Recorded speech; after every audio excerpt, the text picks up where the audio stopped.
Here. What you been up to? I just surf all day and then do jiu-jitsu You're at not as night. dark as me, but you must I put a know. lot of suntan I wear a hat. Oh, I think the Waianae sun is unforgivable. Strong. Oh, yeah. Reflects off all the gold in the mountain, huh? Oh yeah, a lot of gold. Man. You ready? I was ready. Okay. Is there anything you want to talk about? in No, what is particular? this? What you want to interview me about? Anything. Is there anything you don't want to talk about? No, I have nothing to hide.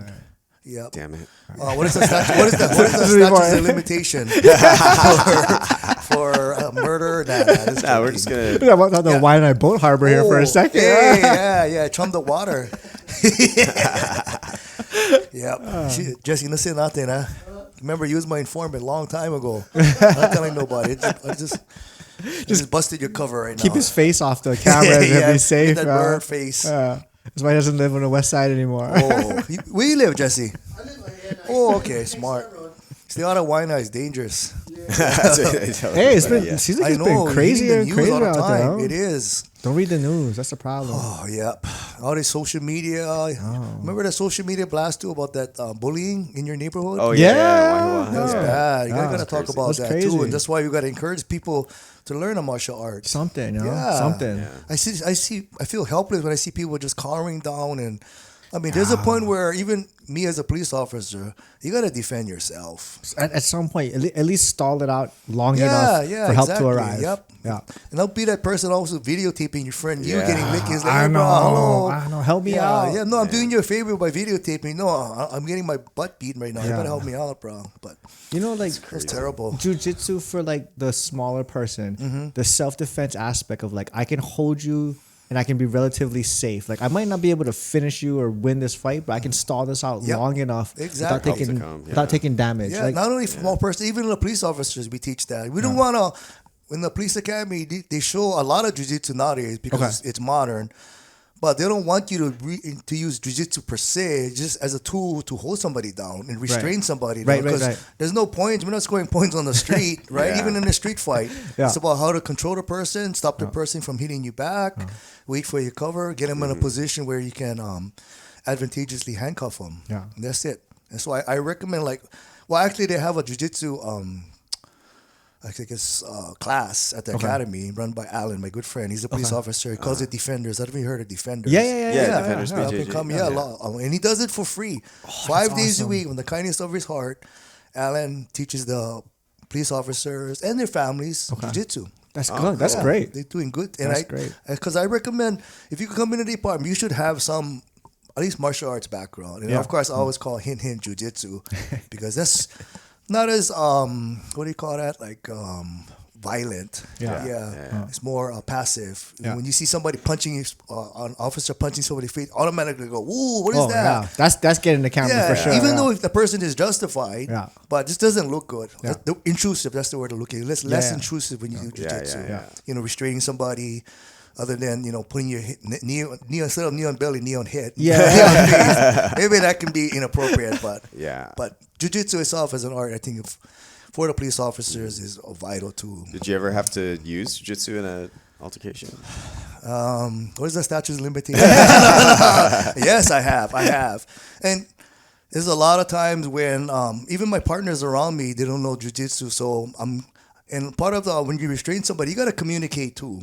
Because, I've been to cases where like whole all areas is like 5 officers trying to restrain a big drunk dude, and I want to keep him up. Gary wants to bring him down, Alika wants to whatever, twist lock him. We were like fighting each other. So sometimes you got to communicate. But yeah, when you get him to the ground, I'm communicating like, okay, I got the head, you got the feet, you got the, get who's getting the cuffs, you're going to cuff him, handcuff him. But a lot of, like they say, what is the statistics? Most fights end up on the ground, and most arrests end up on the ground. I mean, unless, of course, they're Cooperative. Yeah, they just turn around and, a lot of the time it is. It's cool, but you always got to prepare for that worst time, their worst scenario. Might be that time. What would it take to implement like the officers have to train? Is that something that's like too much red tape or?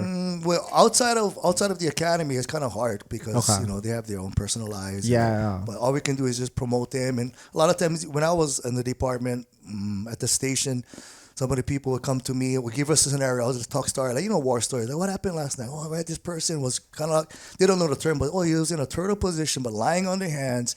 He couldn't get their hands behind the back. So we kind of discussed that. And a lot of times I explained to them, this is what I would do, just from a jiu-jitsu practitioner, but mainly because I was an officer too, so I know, our use of force and limitations we have to use. Like, we're not going to just, use a baton when somebody's passively resistant, just hiding their hands. So I'll show them some techniques, and basically it's like a chicken wing. A kimura is basically a chicken wing. And then maybe knee on back a little bit just to get control if the guy's trying to get up on his fours. Just to hold him down. So those terminologies, I said, whoa, I should try this. And it might be a small little girl and an officer. They're like, wow, technique is a lot. You don't have to be big and strong, but if you got your cover, you communicate. If you got the feet, you don't worry about him kicking you or stomping you or up kicking you. And then you can restrain somebody just by using technique. And it's like amazing. And I tell them about all the young girls I train with and smaller people and how successful they are in restraining somebody. Like Kamana. Kamana should be a police officer. I've got plenty of people say that. Really? Wow. The aspect of like a little technique goes really far. Yes. And you don't need to be a world class black belt. You could just be like a okay blue belt. But again, someone that doesn't know what's going on, you can subdue somebody and control them on the ground relatively easy. Yes. In fact, going back to that question, I forgot to say they actually have quite a few jiu-jitsu techniques that they use now. Okay. Because of course, the UFC came around, we recognized a lot of fights ended up on the ground. So we have a lot of jiu-jitsu influence in the officers recruiting or training academy nowadays. That's really good. Yeah. What would you think percentage-wise officers like in Hawaii, percentage-wise guys that train? Out of 2,500 sworn, it would be hard because I know the people I know, but I would just say I hate to say this, maybe 1 to 5%. Really? Which is very low. Wow. Just the people I know. I've been in the department for 32 years. I retired active, and I'm currently in the reserves for 5 years. I'm going on 37 years. Oh, I know I look young. I look 37 years How you started at 4? Jiu-jitsu, and I'm just joking. So I would think just from MMA doesn't always attract the classiest crowd. So anybody that enjoys watching that stuff can just see in a UFC fight, I just throw my leg over the face and I rip the arm as hard as I can and I can get an arm bar. Anybody can mimic that. It's not difficult. It's true. So almost everybody's doing something nowadays. And that's what we recognize. A lot of fights end up on the ground. A lot of these people, even your criminals, they're doing jiu-jitsu. They're doing jiu-jitsu in the prisons. So if you don't, you got to keep ahead, of the trends, knowing what's the trend. And you got to learn how to dress it. And a lot of these officers, I wish, and so I'm happy what Alan does. I always compliment them, is getting these officers to train. And I think just having that mindset that we have as jiu-jitsu practitioners will make you calm and think under pressure. Like when we're rolling, remember they say every 5 minutes, it's like a battle. But jiu-jitsu teaches you to embrace the battle and make appropriate thoughts and gather your thoughts. And that's what police work is. So dynamic. Next thing you know, we're cruising, talking story like this, laughing hard. We can listen to it. Oh, what we got? Oh, an argument. Okay, simple argument. So your level is going a little bit up. Okay, going to argument. Let's all go. Next thing you know, it's a full-blown affray. People melee, people fighting. And you're like, oh, so if you're not properly trained for that and you're not too confident in your skills, you're going to be freaking out. We go what we call condition black. Is when you black out, you don't know what's going on. Like, hello, Roger, we got to fight. Or condition red, where you just go hyper vigilant. And actually, that can be worse. You might do something, you being videotaped. And I don't remember doing that because you were in condition red. But I believe it's by practicing jiu-jitsu, even myself and all the people I trained before at the station, I can see the difference between a trained officer, trained for physical confrontation, not writing police reports. That's not dangerous. But confrontation, especially nowadays, there's a lot of confrontation. And I'm going off the subject, but a lot of people just don't have the respect for police officers anymore. That's the truth. It's a generation now. I don't know. Before a cop was behind me, I'd be like squeezing my butt. Oh, no, I'm going to signal and get out of the lane. But anyway, that's why I encourage all these officers to train specifically jiu-jitsu. I think jiu-jitsu, like I said, it appears as a non-intrusive form of control rather than punching, kicking somebody. Minimal force. I know they do that at the academy because sometimes at a level of force, you may have to, defend yourself standing up, so they put on gloves and they just defend themselves. It's not a boxing event, but because you want to preferably not get hit like the Gracie challenge and then shoot in and take the person down and affect the arrest. It's hard to affect the arrest when somebody's swinging punches at you. For sure. I think like being able to critically think, problem solve when someone's trying to cause you harm, like it's a risk. Like your heart rate goes up, your adrenaline's pumping, but jiu-jitsu is like a simulated safe environment where you can get like a lower level of it and build up over time. Just like any other skill, right? Like then you get better at now you're going full speed. Yeah. You're full speed and the other guy's freaking out and you're the one thinking, and it's like I tell people all the time, like a lot of especially competitive jiu-jitsu, but jiu-jitsu in general, it's like recognition and response. If I recognize it first and I respond first, I usually win in that mental aspect. But you gotta do it. You can't just watch the video. You gotta go do it, right? You gotta get dirty. You gotta get sweaty. You gotta get clean. You gotta get that 2, 3 my bads per round. My bad. Okay. It's like turn my bad. You out, man. I'm gonna give you my bad. But yeah, you gotta be mentally prepared. And like I said, we all know we're jiu-jitsu practitioners. When you're on the mat and you guys are competitors, I competed before. A lot of times it's just like, you got to do something, but you got to stay calm because, okay, we calm down. Everybody, even like the white belts, always talk to the adrenaline. It's going to happen no matter what. I cannot take that away from you. It's how you deal with it. Yeah. It makes a difference.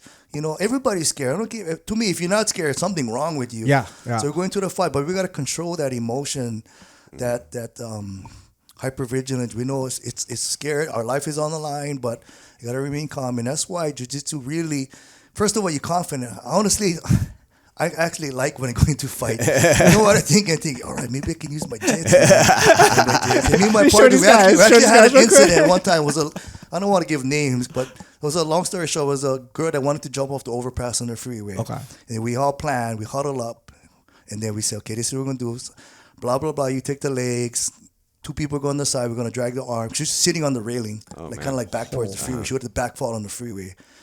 So we had a plan. Somebody take the legs, one person take one arm, the other person take the arm, and then basically kind of like carry her off. And then after that, so they worked. We got on the ground, and she's flopping around like a fish. And I was just calling it. I was a supervisor, so I was just calling out. Cause all those guys train with me. I was like, all right, put them belly down, pull them belly down. It was like coaching, but it was like two officers coaching. Okay, blah, blah, blah, take the top, blah, blah, blah, knee on back, okay, control them, and then call out the commands. Let me see your hands, But they were just so calm, and all the officers watching, they were like, oh, bro, it's like watching WWF. All of this, what was it, that kind of like plan? So no, it's a communication, and then hint, you got to come train with us downstairs, man. That's what we do, we practice. You got to practice. Not you finish the academy, you raise your right hand, and then you go to 7-Eleven, eat coffee and donuts. No, you gotta train. Recency and proficiency. I'm pro training. If anything in the police department, I've been at the training academy for a long time. I was a training instructor. My passion, my pet peeves, I hate when people say that, but my pet peeves are you gotta learn how to protect yourself. If I cannot protect myself, how am I gonna protect you? I'm too tired. I don't know what I'm doing. And a lot of these officers are on the brink of getting lawsuits because they jumped the gun. I'm not going to mention what department, but even all over the mainland, you see that people jumping the gun, excessive use of force. You know what I attributed it to? Lack of training. I agree Lack of training. Weather training. I mean, gun retention training, maybe remedial training at the academy instead of just, you do it one time and sayonara, good luck in your career, and then, learn how to follow the policies. But I think a lot of people jumping the gun because they're just untrained. They get scared. Instead of, like how I think, I like use my jiu-jitsu. I think I can take them down. I got to tell you the other story, by the way, about jiu-jitsu. I got to pause you real quick. I got to turn on the AC. Okay, shoot. You're getting warm. No, I'm not getting warm. All right, I'm going to turn on the AC. You're getting nervous. No. A little bit. I get excited. Let's talk about Alika in the second half, everybody. Are you cutting? You're still recording? Oh, okay. While we're waiting for that. While we're waiting till Alika go number 2. He says he's putting on air conditioning, but he's actually going number 2. Yeah. Hurry up, Alika. Make sure you double flush. I was wondering if there's like any point in your career where it was like, okay, jiu-jitsu is not the right solution right now. I need to do something else. No, not often. Really? But actually, in my career, I didn't know jiu-jitsu from the beginning. So I was actually a Kaji Kenpo practitioner. So those days was like, false crack on me to the ground. But it was justified, you know, that come under the heading for physical confrontation. Because jiu-jitsu wasn't popular. I mean, I came in 1988. It just got popular maybe within the first 5 years, 92-ish. I was still a rookie, but, that was kind of new to us. So even in the department was either judo or pepper spray or do what you got to do, Aikido. And Aikido, Aikido don't work in a perfect world. Just taking shots at everybody. I know, I'm sorry. It works in a kata form. Right. But... yeah, I didn't know this wrist. Try to wrist lock somebody when somebody trying to false crack you. So when did you start then? Was jiu-jitsu? Jiu-jitsu. Yeah. I actually started like unofficially, like because of UFC in the 90s. I had my good friend Sam Mahi. He's actually a Coral Belt. Thank you, Sam, for all you did. He got me started in jiu-jitsu. But we're instructors at the academy. Like I said, we're in the dojo. We're all the dojo geeks or crew or jocks or whatever you want to say. And that's when it came around, and Sam Maui was one of Helsing Grace's original black belts. Yeah, he's like one of the OGs. Original, hence that's why he's a Coral Belt. If you go like Americans at Coral Belt, how many Americans at Coral Belt right now? That's a short list. Yeah, that's a short list. And he put in the legit time, I think IBJJF time to be the Coral Belt. He's been, like I said, in the 80s. I think he started before that. Maybe in the backyard with Helsing before he was really established. I believe it. But Sam Mai pretty much got us started because he was the only person who knew jiu-jitsu. Like he started with Helsing. Right. Everybody just kind of like watch the UFC and just kind of winging it. But he got me started. This is in the early 90s. But I never really started officially jiu-jitsu because I was thinking I was a Kaji Kenpo guy. I used to think, come on, you gotta put me to the ground before you put the gloves on. And what changed my life, and I always repeat this story, was a good friend of mine. His name is David. He's still an officer. He was like $130, $140. And back then I was heavier. I was like 210, strong, everything, just lifting weights. Because back then the stigma of police officers, you got to bench in the 300-pound club to be, when good policemen, big and strong, have the tight sleeves. So honestly, I was like muscling him, and he did like kind of like the piranha. He just let me wear out. And he just like pop, but this is attacking me. And I was going, and I was using all my strength I can, but I don't know what I do. I just figured I was holding down. I was doing good. I was holding down. You've been with jocks. First time into your gym, wrestlers. They're really strong. They're really strong. But how long they're gonna be strong? Once you hear that, how long? then you know us. Okay, bro. Hey, back time. Yeah, Gary. My time. I will do that. Okay, boom, I'm getting slammed around. Okay, watch Uncle. Uncle can take a beating. I've been there, done that. Okay, I hear the breathing. That's it. Wait, time, Uncle. No, we can go one more. But yeah, that's right. But after that, he just wore me on and like subbed me back and back. And I was like, honestly, it was like Buddha head. I said, no way. I mean, granted, there's no striking. I just wanted to like prove his jiu-jitsu was wrong. I mean, not effective. And then after that, I go, wow, this is real, man. I got to start learning this. Because even you look at the word Kaju Kenpo, it's karate, judo, jiu-jitsu, Kenpo, and boxing. If you break it, it's an acronym or whatever abbreviation. But I think we lack the jiu-jitsu.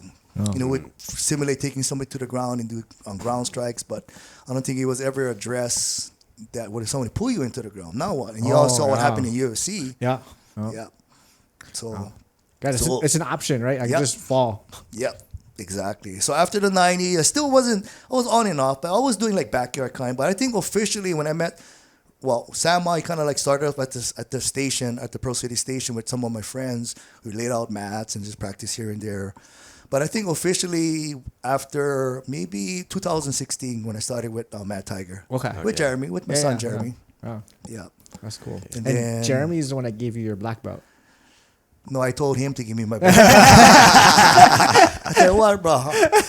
Who brought you into jiu-jitsu? Yeah, let's talk about that too. My student had become my master, because I used to bring him to karate. He was 4 years old, dragging him to jiu-jitsu. I mean Kenpo, crying and everything, and he started. And then now, I'm his student now. But let me reverse. I got Jeremy into jiu-jitsu. Okay, you guys heard that? I got Jeremy into jiu-jitsu. Because of Sam, he jacks us all up. You're the reason he jacks us up. Oh, he did. Oh, yeah. All the time. Did he say that? Are we on the same page? I don't know. That his dad? No. Okay. Let him know next time. And I used to tap out Jeremy like nothing. He was an easy stat. If I wanted one stat, a triangle, an arm bar, or a guillotine. That's it. I was only a guillotine man. That's all I knew. Just squeeze the neck to somebody tap or hear something pop. His cervical spine tapping. But yeah, and probably like 2008-ish, that's when we started taking it seriously. But I wanted Jeremy actually to be a kickboxer, because I was a kickboxer. Okay. So I wanted him to follow that path. And then he did a fight. He did go to like a triple threat. Okay. And then those are fine. That was fun. I think Tommy Lamb and stuff used to throw that on. And I don't know. And Phil Com. Yeah. And then we kind of like used to kickbox at the station, train, and then Sam Mayu would come by, and then everybody gloves off. We got the master here, because we don't know too much. I mean, the ranking guy was probably a blue belt, one of my friends, but he hardly used to train. So when Sam Mayu was honestly, I would say gloves off, let's go on the mat, and we just pick Sam's brain, or Sam would just awe us. Yeah. And I think at that time, Jeremy took a liking to jiu-jitsu.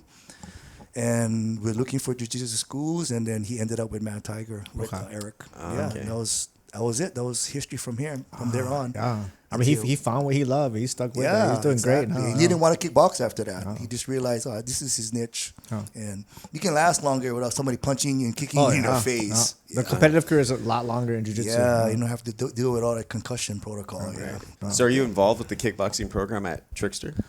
I was initially when we opened the gym, and then I'm doing it so long it's kind of burnt out. But no, we have coaches now. I started it. Okay. I wanted that on the curriculum, just to afford people, at least one-stop shop where they can do jiu-jitsu. And I always tell them, like when they call me, it's not real kickboxing. I always say that we're ding ding ding. We don't have a ring and people wearing headgear and trying to take off each other's head. It's just more striking. We call it striking, so it doesn't sound like kickboxing, like a sport of jiu-jitsu. I mean kickboxing, but just to offer the members that they can do striking. Yeah, nice. But on the opposite end, we do have fighters who come there who are actually fighters. They take it seriously. Yeah. Like we had a couple fighters fight at the Neo Blaisdell Center a month ago. Oh, okay. Yeah. Nice, if you want to take it that far, we can. But I just tell people we're just about striking, exercise, having fun, doing drills. Yeah. So that's why I like it too. Yeah. And coming from a stand-up background. Yeah, it's a good workout. I don't think there's anyone that doesn't like hitting stuff. I don't like getting hit, but I hit stuff. Tell me about Lika. Do you have any childhood trauma? All kinds. Yeah, okay, that's it. What provoked you to say that? I think like natural human, right? Like it's fun to learn how to strike, for sure. Like just go punch a bag, whatever. Yeah, that's true. Like, good. It's just fun. Yeah, it is actually. That's true. My brother's like, he's way out of shape. He's getting back into shape. He had a health scare, and he's like, what are you doing? I'm like, bro, just go. Take a boxing class. Like everyone likes punching mitts. Like it's fun. Who doesn't? I'm like, don't box. Don't actually box. But go hit some mitts. Go kick a bag. I convince everybody. Fun. We don't spar. If you want to spar, you can come on Sundays after the striking class and then spar. And a lot of the teenage kids or those like serious who actually fight get some serious sparring time. But we're not about that. I just tell everybody we're primarily just a jiu-jitsu school, but we offer striking. That's good. If you want to become a professional kickboxer or boxer, I think point blank, you come into the wrong gym. Yeah, there's other gyms I can recommend you to. They gotta pay me for reference. You need a referral fee. Yeah. But if you wanted to be a pro grappler, TRXTR is one of the top gyms like on the island.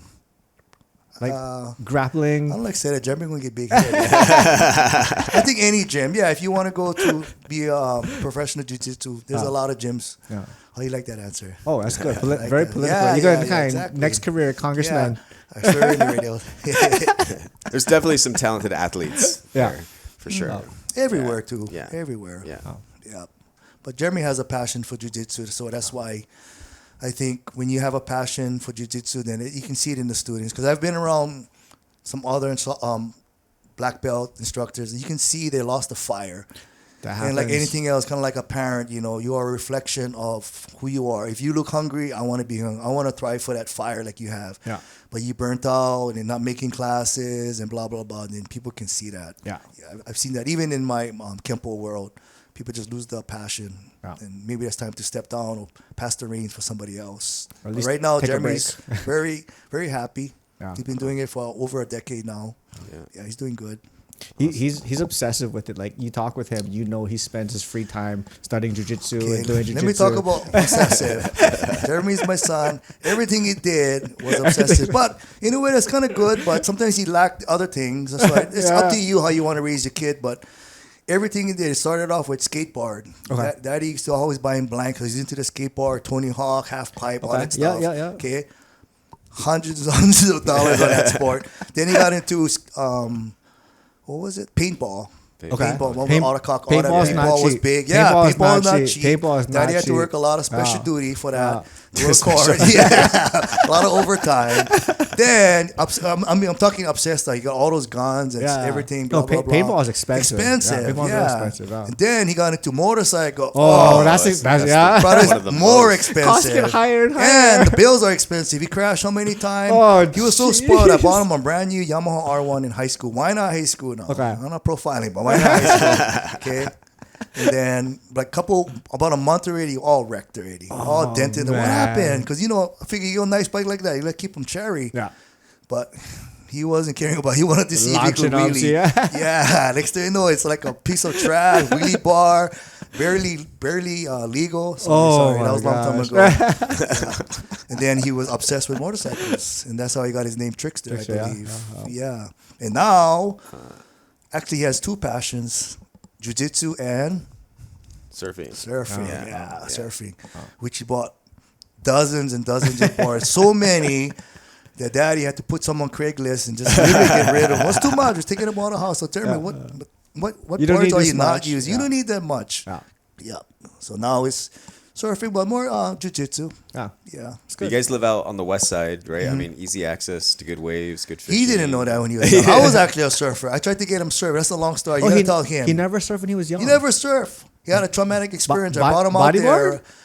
Not even bodyboard. In fact, I took him out to go bodyboard. He almost drowned. He was mad at me. He walked all the way home, about almost a mile. Someplace by Miley Tumbleland where he was. About half a mile to a mile. But he was only like a kid. I just wanted him to walk in Daddy's shoes, or we lived right across the street from Miley Point. I thought it was a requirement. You had to. You have to, right? So that was a law in his life, maybe because PTSD, and then just recently gotta surf. And he's crazy about all those boards too, but. I got rid of most of them, but at least now he got some balance. You got to have fun, and that's what I told him. Talking about burnt out, I'm glad he's delegating some of his coaching hours to other people. Yeah. Only they have a lot of different things to offer. Right. Yeah. It's not always Jeremy style. Yeah. I like what Alika brings to the table. I like what Gary brings to the table. It works for me. Yeah. But you only learn from one master. The expectation is I got to be like him, I guess. Yeah. Whereas you have different people teaching. You go, I never know this person has limitation because I'm short, I'm fat, I cannot close my triangle. I'm not as fast or athletic as Jeremy. I cannot do these barimbolos at 60 years old. By the way, I'm 60 years old, everybody. Congratulations. Get that out there. So that's why I think we have different instructors. You can learn from everyone rather than just having one. But what the point I was getting at is if he's delegating, you're not getting burnt out, like I said. Yeah, you can see that. Oh, man. After a while, when you're beginning, like the rookie stages, you're all excited. I want to teach the world jiu-jitsu. Gary, you know that. You open the gym. I want to save the world. Come, everybody. Let me teach you jiu-jitsu day in and day out. Yeah. You got to get to you. It's like burning the candle at both ends. Yeah. And you make a black belt under the assumption that they're going to be able to do black belt stuff, like teach classes and impart their knowledge on other people. Yeah, I broke that trend. But no, I don't teach. You don't teach at all? No. None. I teach on the side. Yeah. Everything you shouldn't do. No, I mean, my friends at the station, like I said, those long police officers who never trained before, I can get away with them, but no, I don't think Jeremy teach me to run class. Yeah, you gotta have some good. I can run the kickboxing class. I'm not a substitute. You gotta have some good real world application. Like this would apply. I did. One of my buddies. He's real focused on like the combat side of actual combat side slap of it. Jiu-jitsu No. Like weapons and everything. Oh wow. Right, yeah. He was special forces, retired in the army, and we would do the ones with simulated weapons. And it changes the game, right? Oh yeah! Trying to grab something out of someone's belt, trying to what the distance is. We play with the knives with the paint on it, or the paint knives, and you get all over your body. You're like, I got stabbed that many times. Yeah, that sucks. Yeah, that's good. We should have more of that. Yeah, I think at the dojo they call it bull ring session. Kind of like testing the officer. They make a circle of people holding the bag. Basically, you're stuck in a circle. Okay. And you gotta protect your gun. Okay. And use what you taught, and verbal commands and stuff like that. basically it's a gut check to see how this officer is going to react under pressure. Okay. Yeah, so they actually do that. Gun That's retention. good. And going back to jiu-jitsu and police work, you kind of reminded me of something. You don't really want to stay on the ground too long, too, when you have a gun. Yeah. Especially because, jiu-jitsu is pretty much a one-on-one sport. Right. And out there, you're not arresting one person. Usually in Wyandotte, you can get 3 or 4, at the nightclub, taking the car, and there is always friends. So, and that's why sometimes that's what you alluded to with learning to do striking, too, because now you can strike. You can kind of like stand up and fight with multiple people. Yeah. But on the one on the ground, and then the friends come. Yeah, from and then I tell all of my recruits, what is the level of force once you engage with somebody wrestling? Think about it. What is the dangerous thing that I have that you can get to? My gun. Yeah. So when I'm holding you and thinking I'm doing jiu-jitsu, I don't know, my gun is closer to you. My gun is exposed. Yeah. So we don't advocate that's why I said at the beginning, we don't really do jiu-jitsu. Maybe just moves to hold people down, to restrain them, like you said, wait till cover comes. But I wouldn't advocate doing jiu-jitsu. Like, come on, bro, you're on the rest, let's go roll. You're bringing your own gun in that fight. It's a deadly force situation. You guys ride with, the guns are already pre-cocked, hot, everything, or you I gotta cannot give away a no, of course it is, right? Yeah. Of course. So all they gotta do is grab it. They don't even have to cock it. Yeah. We're have a security device. We draw it, and we draw it. We're going to use them or protect ourselves and others. But not too many people understand that when you bring in a gun to a fight. Yeah. Yeah. Right. So on that opposite end, if you're not trained, like say Alika, you're not trained. I'm over here and you wrestling says, I gotta worry about myself because Alika, I'm sorry, but I don't think you can take care of yourself. No. Now, you just gave him a gun because you cannot take care of yourself. Oh, that changes the equation. That changes everything. It's wow, man. We had a situation like that. He got my gun, let go of my gun, and you're like, what? Put your gun back or disengage, and then you just got to be ready. But so it is. I like that combat thing. I think we should do that more often. When I saw it, I was in my head I can handle this, and it was these guys are blue belts, right? But it was stuff you never think about. Exactly. I'm not worried about you grabbing my waist. Now I'm worried about it. And the knife thing, I was surprised. Man. Oh, bro, I cut up everywhere. I got paint all over me. Wow, that was crazy. You see all of these cases nowadays, all weapons, evolving weapons. Yeah. Very rare you see up and up fights like that. Yeah. But everybody has a weapon. And I always say, if you driving a car and somebody causing road rage to you, and the guy looks smaller and wimpier or whatever, what do you think? Why do you think he's acting that way? Yeah. Guarantee he's carrying. Yeah. So don't be a dummy and pull over and address the situation. Yeah. It's not worth it. I'm just sorry. Have a good day. Have a good day. Have a good day. Not worth it. Not worth it. I've seen so many road rage incidents in my career. Wow.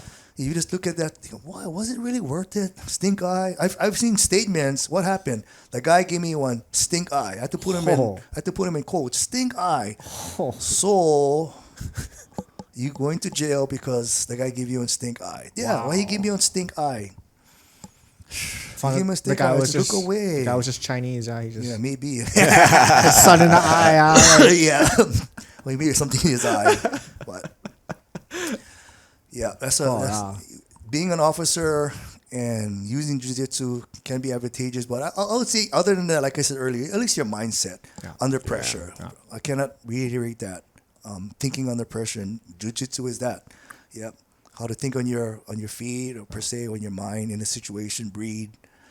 And I think this makes everybody better like that. Even anything you do. Wow. Yeah. For sure.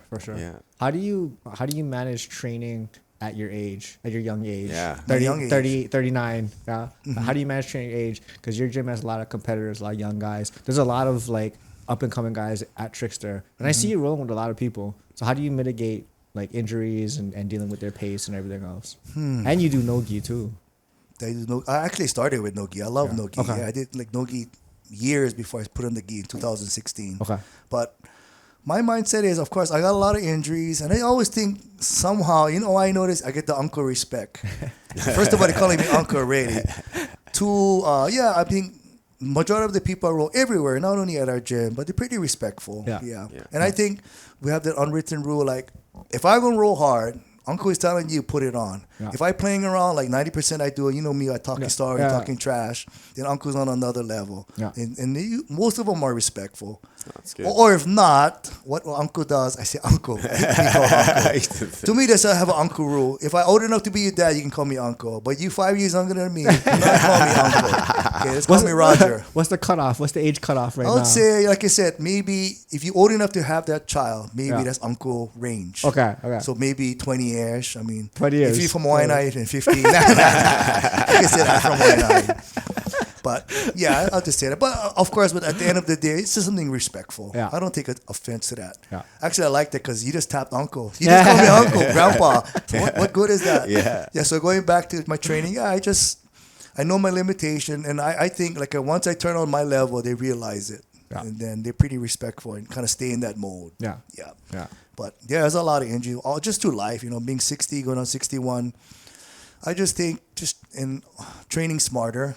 I'm more of a sloth roller because I consider I kind of do all that berimbolo stuff. Yeah. I like it. I see it, and I can understand it. Just for me, at my age, I know I'm limited. Yeah. So I stay connected because every time I'm not connected, something bad can happen. Yeah. I can either knee to the face or twist my knee. So that's why I always put in some kind of connection guard, like close guard or half guard. And let's play. Right. Very rare you're gonna see me standing and try to do a standing pass. No, outside long step my passing. right knee going this to my left knee going this. Yeah, and they'd be calling an ambulance, the trickster. So I think it's how you approach the role. Yeah. Oh. And like I said, majority of it is very respectful, and I think people set the tone. Yeah. You can feel that vibe. Yeah. Even if I feel this guy like he don't care, he's like, oh, maybe he's thinking, I'll tap on a black belt. Let him tap me. Some people just get that ego. I gotta tap you. And once you get that ego, then they kind of like own you, and after that, they can play around. Yeah. So I give them that. Okay, you know what? Let's remove this. You tap me right out. Let's have some roll. Let's have some fun. Yeah. If I feel that, very rare. I've been to gyms where they just got to be the alpha male. They got to tap you, and then once they tap you, kind of like they own you, and then okay, everything else could be fun. I don't know why it's like that, but people are different. It's weird sometimes. Have you ever experienced that? I think it just depends where I go. I think like a hard roll. Asia has a lot of like warrior spirit type thing going on. And then they're not going to tap. No freebies. Yeah. And then like they also just like some places I go, not a lot of black belts. Like I go places where like the whole city like one black belt. No, you're a target. Huh? Yeah. So like they want it on their record. They want to whatever. Whatever. But I tell guys like if it's not like comp training, I'll crank. Like I'll put full force.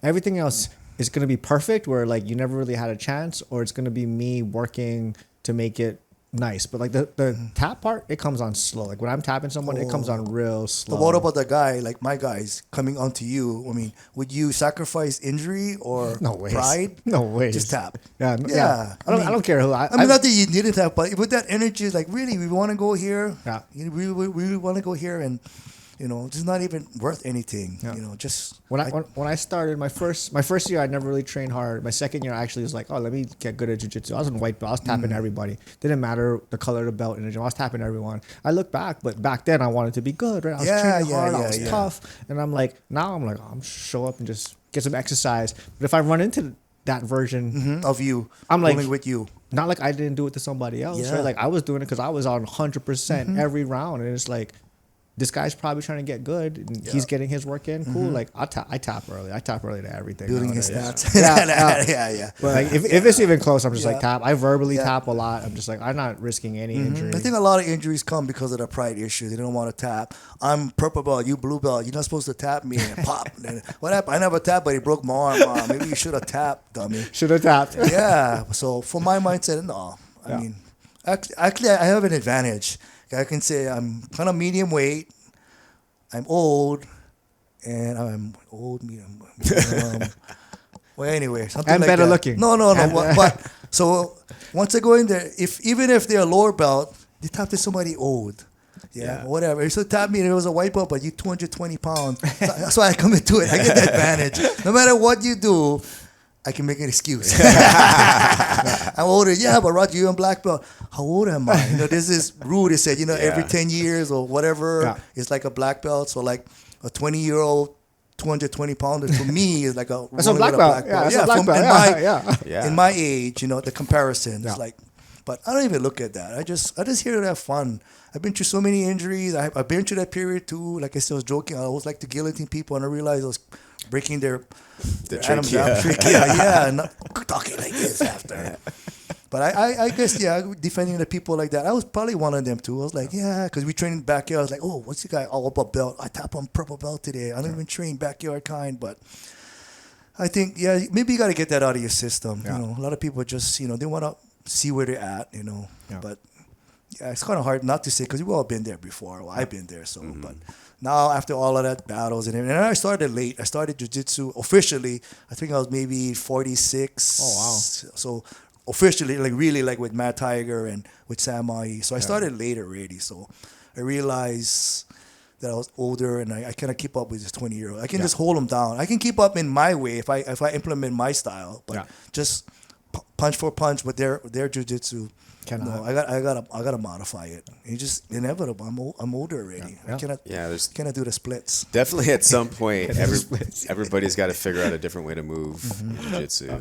You're not going to be able to torque your body in all these different directions and whatnot. Yeah, you can but you got to go massage like I did before chiropractor. No, to me, it's just not worth it. I recently got into lifting weights. So every time I get injured a little bit, I just think, oh no, I cannot bench or I cannot deadlift because I did this. So I'm real careful when I roll. Yeah.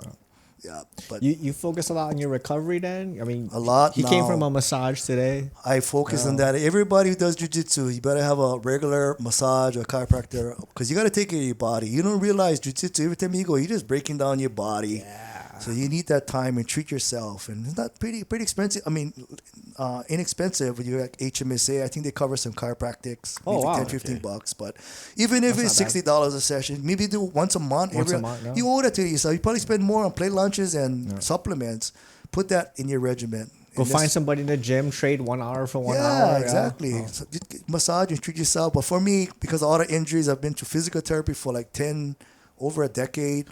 What I do is now when I lift weights, it's kind of like more rehab, like my rotator cuff. I have 2 torn rotator cuffs, and maybe a partial tear in my knee, but my back, I get herniated disc. That's nothing for 60 or 80. But it's like that's standard. nothing. Yeah, nothing. Who doesn't have that? My blue belt, you get half that the kind of prerequisite. But yeah, I think it's important to rehab. Not lifting weight if you're young like that. For me, when I go to the gym, I just go to the gym for rehab. Okay. Yeah, all the things I learned in physical therapy and just practice it. And then jiu-jitsu, I go jiu-jitsu Tuesday, Thursday. I got broken down, and I go back to the gym and rebuild. But I love it. What does the strength and conditioning regimen look like for you? At the gym? Yeah, like how often you in there? What kind of exercises? Actually, I kind of obsess. I think that's why Jeremy got it. I go Planet Fitness. I just plug the Planet Fitness every day, pretty much. If I can. That's really good. But I'm not going crazy. I just like just doing different types of exercise. Really light, high reps. Okay. Some therapy for my injuries. Okay. But that's it. I retired, so what else am I gonna do? What do you do, Gary? For strength and conditioning, you surf. Surf gotta be good with the posture. Jiu-jitsu with like this, right? Yeah, that's true. Counteract the motion. Yeah. You surf. You don't lift weights. No, I don't. Well, I foil. I foil surf. Yeah. So. Okay. Answer the question. Do you lift weights? No, I don't. No, you don't. I don't lift any weights. How about you, Alika? I force myself once a week. It's all like force yourself. I hate it. Oh, it's so boring. Lifting. Wow. I force myself to lift weights. What about running, some cardio, like just jogging? I've been doing rucking lately. So twice a week I'll go ruck. Rock. You put like 50 pounds on your back and you go walk for 4 or 5 miles. Oh, that's crazy. It's good fun. I go with my neighbor. We go talk stars. Like quiet time. We go early in the morning. First thing in the morning, knock it out. I mean, we start. Where are you walking? Just around the neighborhood? I live in Wahiawa, so we walk up to Royal Palms and right back down to town. Okay, nice. A little trick you can do with that is the weight you put in. Use something that can hold water. And you can when you get tired, you can just dump it. That's nice. I think I got a 40-pound pack. I think it's 40 or 45 pounds now. And there's a water bottle in there, but water bottle's not very big, For 4 miles? 4 miles. Three and a half to 5 fast miles. pace. Try to keep the heart rate in like zone 2, zone 3, kind of bounce between the two. Nice. So I do that. That's like just fun. It's just quiet time. I did it this morning. It was good. Yeah, sure. Non-jiu-jitsu training regimen. Yeah, but that's more just like life stuff. Yeah, I can do it anywhere. When I'm traveling, I just throw some water bottles in the backpack. I go walk around, go on a treadmill, just do uphill. Right. But I'll do one day lifting, and it's mostly like knee stability, back stability, stretch the neck out. Style. I stretch a lot.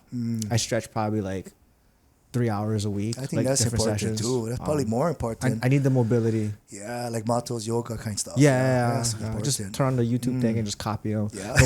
Yeah. The only thing I've consistently done in the last, I don't know, 5-6 years is I do a lot of ring work, balance work. So like gymnast style stuff. And just like dead hangs, static holds, L-sit, stuff like that. Wow. I see like people are doing like all the cool stuff with the handstands. Like I'll go to the handstand position, but I won't walk. I'll just kind of hold it and see how long I can hold it. Wow, that's impressive. I think like jiu-jitsu, that's kind of what we do, right? It's a lot of static holding. It's a lot of like keeping the pressure, but you're not exploding into anything. Yeah, I like to call it, like when I lift, I call it, people are strong, but not too many people are strong long. Yeah. Rhyme, strong long, meaning like how we squeeze something. Usually when we're doing reps, maybe a lot pause and we explode. So when I lift, I try to do pauses, but hold that concentric sometimes force. you need like grab a medicine ball and see how long you can squeeze it. Because that would be like kind of specific to jiu-jitsu. Like you holding somebody down, or even in police work, how long can I hold this side control or hidden arms? And a lot of people you see gas out. Even with their triangles, they start shaking. They say, what happened? I got gas because the lactic acid. So maybe you can kind of mimic a triangle and hold it a little bit longer than the norm. Which is me 45 seconds. Roger, you know more already. But I think that applies, for me, it applies to my game well. And it's like low impact. I can knock the whole thing out in 20 minutes, 20 minutes of holds and stuff out. It's only consistent. But I don't like working out. I like jiu-jitsu. Yeah. I like surf. I like That's good. You're good at it too. Yeah. Maybe some,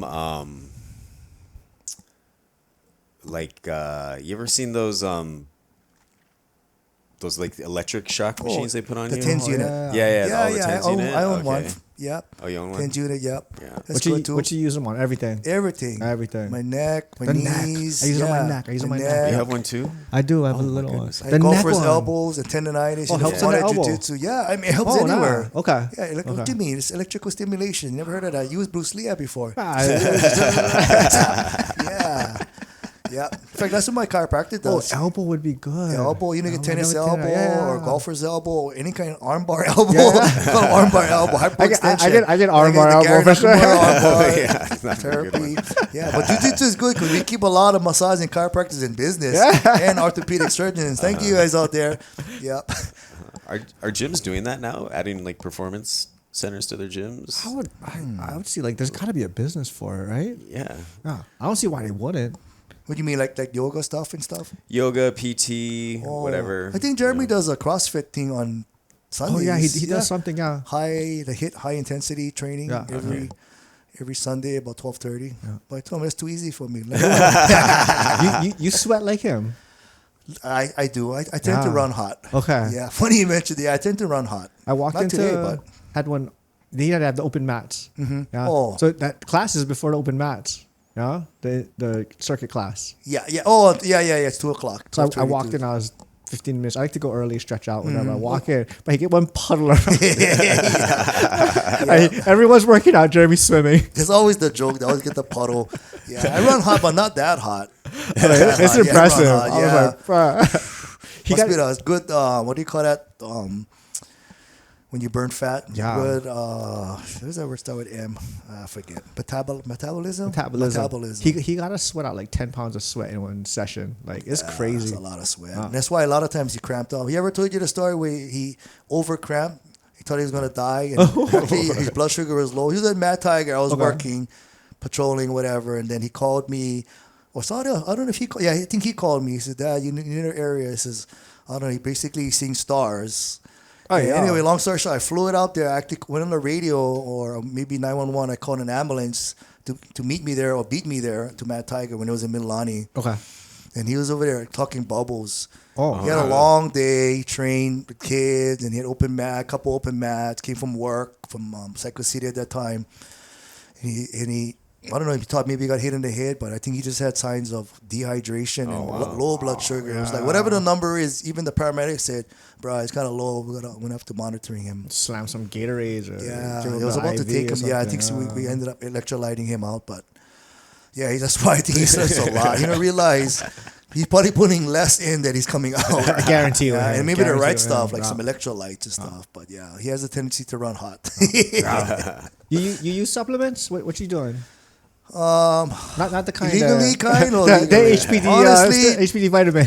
This is not illegal, but I think the new trend is peptides. Peptides. Yeah. Peptides. If you know what peptides, YouTube peptides is small chain amino acids. I researched that. I sound like a doctor, but it has peptides for all anything you can from Stomach, muscle, muscles. CJCs, muscle, stomach, BPC, and injuries, and The anything, BPC skin, elasticity, 157. GHK. That's like It's a miracle. like all purpose, yeah. All purpose. But I usually stack them with the TB 500. Okay, Synergistically, that's they work the together. joint one, yeah.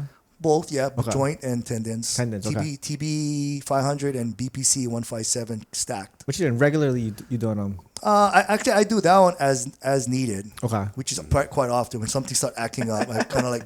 You feel It's not something I take on a regular basis because I Yeah. think if you don't need it, why take it? Yeah. Whereas I take this thing called CJC, Okay. ipamorelin. That's like basically natural growth hormones. How it works is it goes into your system and tell you pretty much wake up your brain and say, right, we need some more growth hormones. And I'm not gonna it's gonna reach my natural growth hormones at 60. So I'm not gonna get crazy.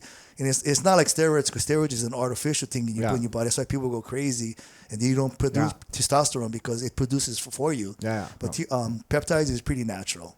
It's a subcutaneous. You got to inject. To your stomach with any fat. Yeah. Okay. But I think that was the most effective thing I've gotten. I just got back into weightlifting last August. I just thought I don't know. I was just kind of like you only like to do jiu-jitsu. I don't like to do jiu-jitsu, but I really my body just getting broken down. Yeah, you gotta do something. I gotta rehab it, make that particular shoulder strong by working my traps, make my knees stronger by working my glutes and blah blah blah in my core from my lower back. So I needed to get. I think the gym. In fact, I spend more time in the gym than I do in jiu-jitsu. Before it's the opposite. Maybe 2 days lift, 5 days jits. Now it's like every day lift.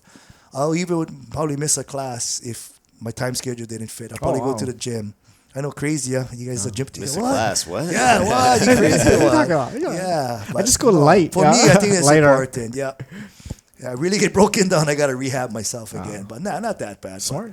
But I think actually getting muscle really prevents it protects your body from there, because it's like a natural brace. You know, your quads are strong. It protects your knee. Your traps are strong. It protects your shoulder. The knee one for sure. Yeah.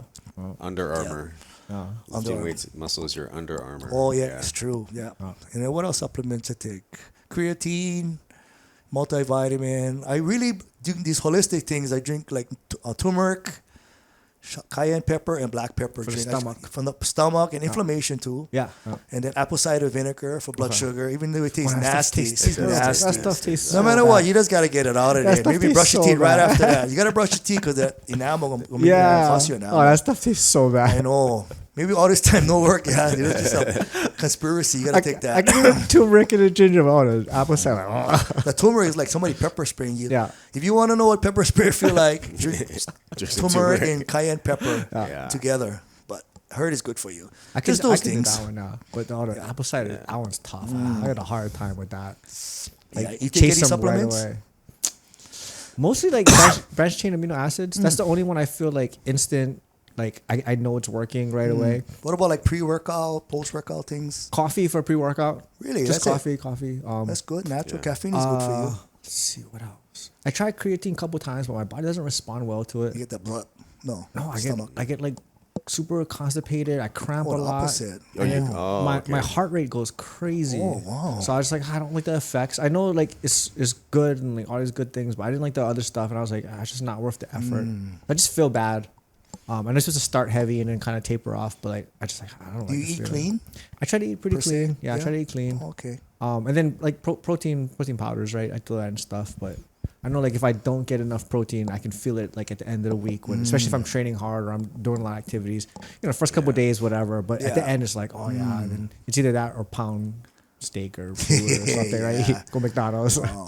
You always kept your weight light, for the longest time. You're pretty much in that range that you walk around, right? I walk around pretty much 30s. mid 130s. I kind of live there. You're lucky. Must be good genes. Jeremy on the opposite end because of his genes. He gets big. He has the Tahitian, Haole blood in him, Polynesian, so he tends to run heavy. Yeah, he gets gets heavy boned. He goes up and down. Yeah. Like you saw his pictures when he started. I think he was 220. Yeah. He fought at 205 the first kickboxing, and then, but jiu-jitsu brought him down to like 170, 160. But yeah, he goes ups and down, up and down. So just unfortunate, he put on weight fast. Yeah. It takes an effort to lose weight. What about you, Gary?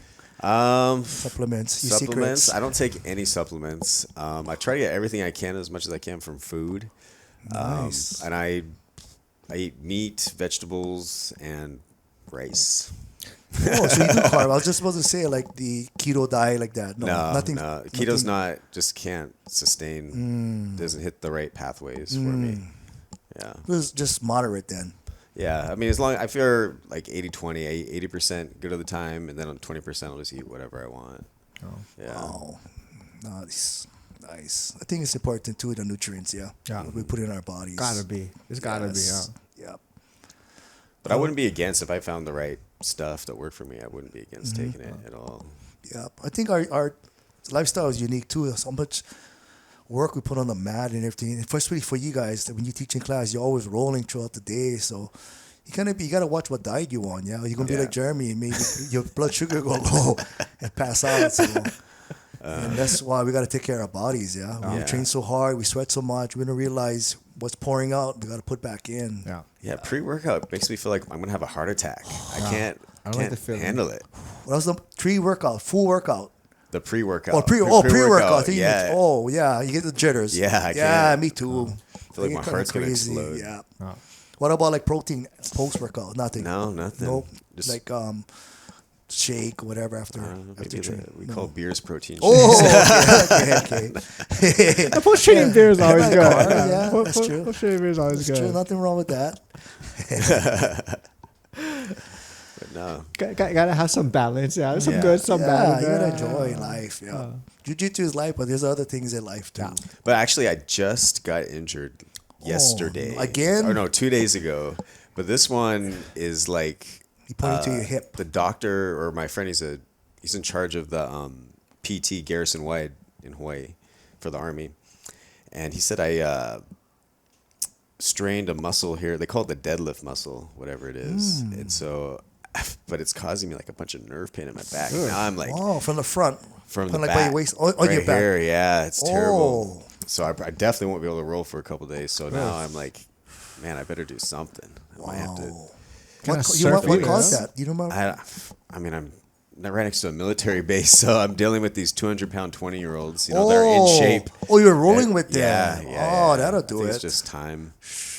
So. Wow. Speaking of injuries, you had a lot of injuries too, yeah. Yeah. Your ribs. I saw. Oh yeah. Yeah, I was there. Yeah. Thanks, against Rod. Yeah, Rod. Watch yourself. His double leg is too good. Yeah. Yeah. That's another issue. Yeah, the intercostal muscle tear. Yeah.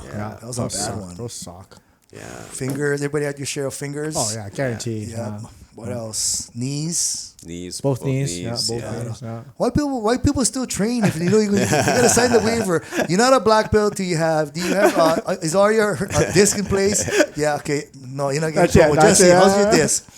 Yeah, you get herniated disc. Okay, you meet the criteria before you get your black belt. Rotator cuff. Okay, neck injuries, cervical injuries. Yeah. But why we still do it? It's crazy, so yeah. Fun. Yeah, it's addicting, yeah. So it's addicting. Fun. It's addicting. Yeah. And like you say, if you can't roll, you're gonna be jonesing, yeah. Yeah. Oh, for sure, man. for sure. You know you addicted to jiu-jitsu if you're jonesing. Yeah.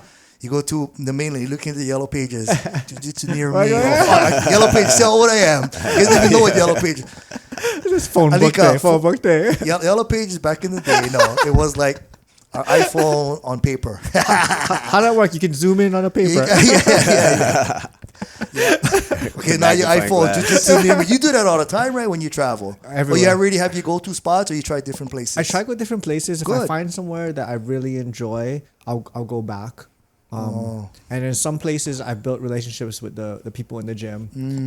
So it kind of depends. Everywhere is different. Yeah. And in some places, the jiu-jitsu is so good. So like I go Vegas. My parents live in Vegas, and I mean like every corner has a world champ something. So there it's hard because like I like so many of the guys there, but I like seeing the different things. So one trip I'll go one gym 3 days. Next time I go up, I go to Vegas 5-6 times a year. Do you get the Vegas cough? Like when you get a hard Like this? workout? Yeah. Not No. too Why is that? bad. Because of the weather, the dry weather? I'm assuming every time I go there, like my nasal passages, my breathing pathways, just I can never put enough lotion on congested. in Vegas. that's true. Yeah, Like it doesn't matter what so I do. dry. I carry like that big container, and I'm all day, like every hour, I'm putting lotion on, and my skin just like Lip balm. shrivels. Yeah, Static shock. I'll go. Oh, yeah. yeah, you're in the hotel. Yeah, I hate that. Talk about tense unit. Like you always get electrical stimulated. Yeah, but it's good. It's like jiu-jitsu. Everywhere you go, it's like a religion. We all understand each other for the most part. I mean, always gonna have some punks like that, but. I train in Washington. My 3 daughters live in Washington State. Okay. So it's just like you. I kind of like my second home. I trained in Washington.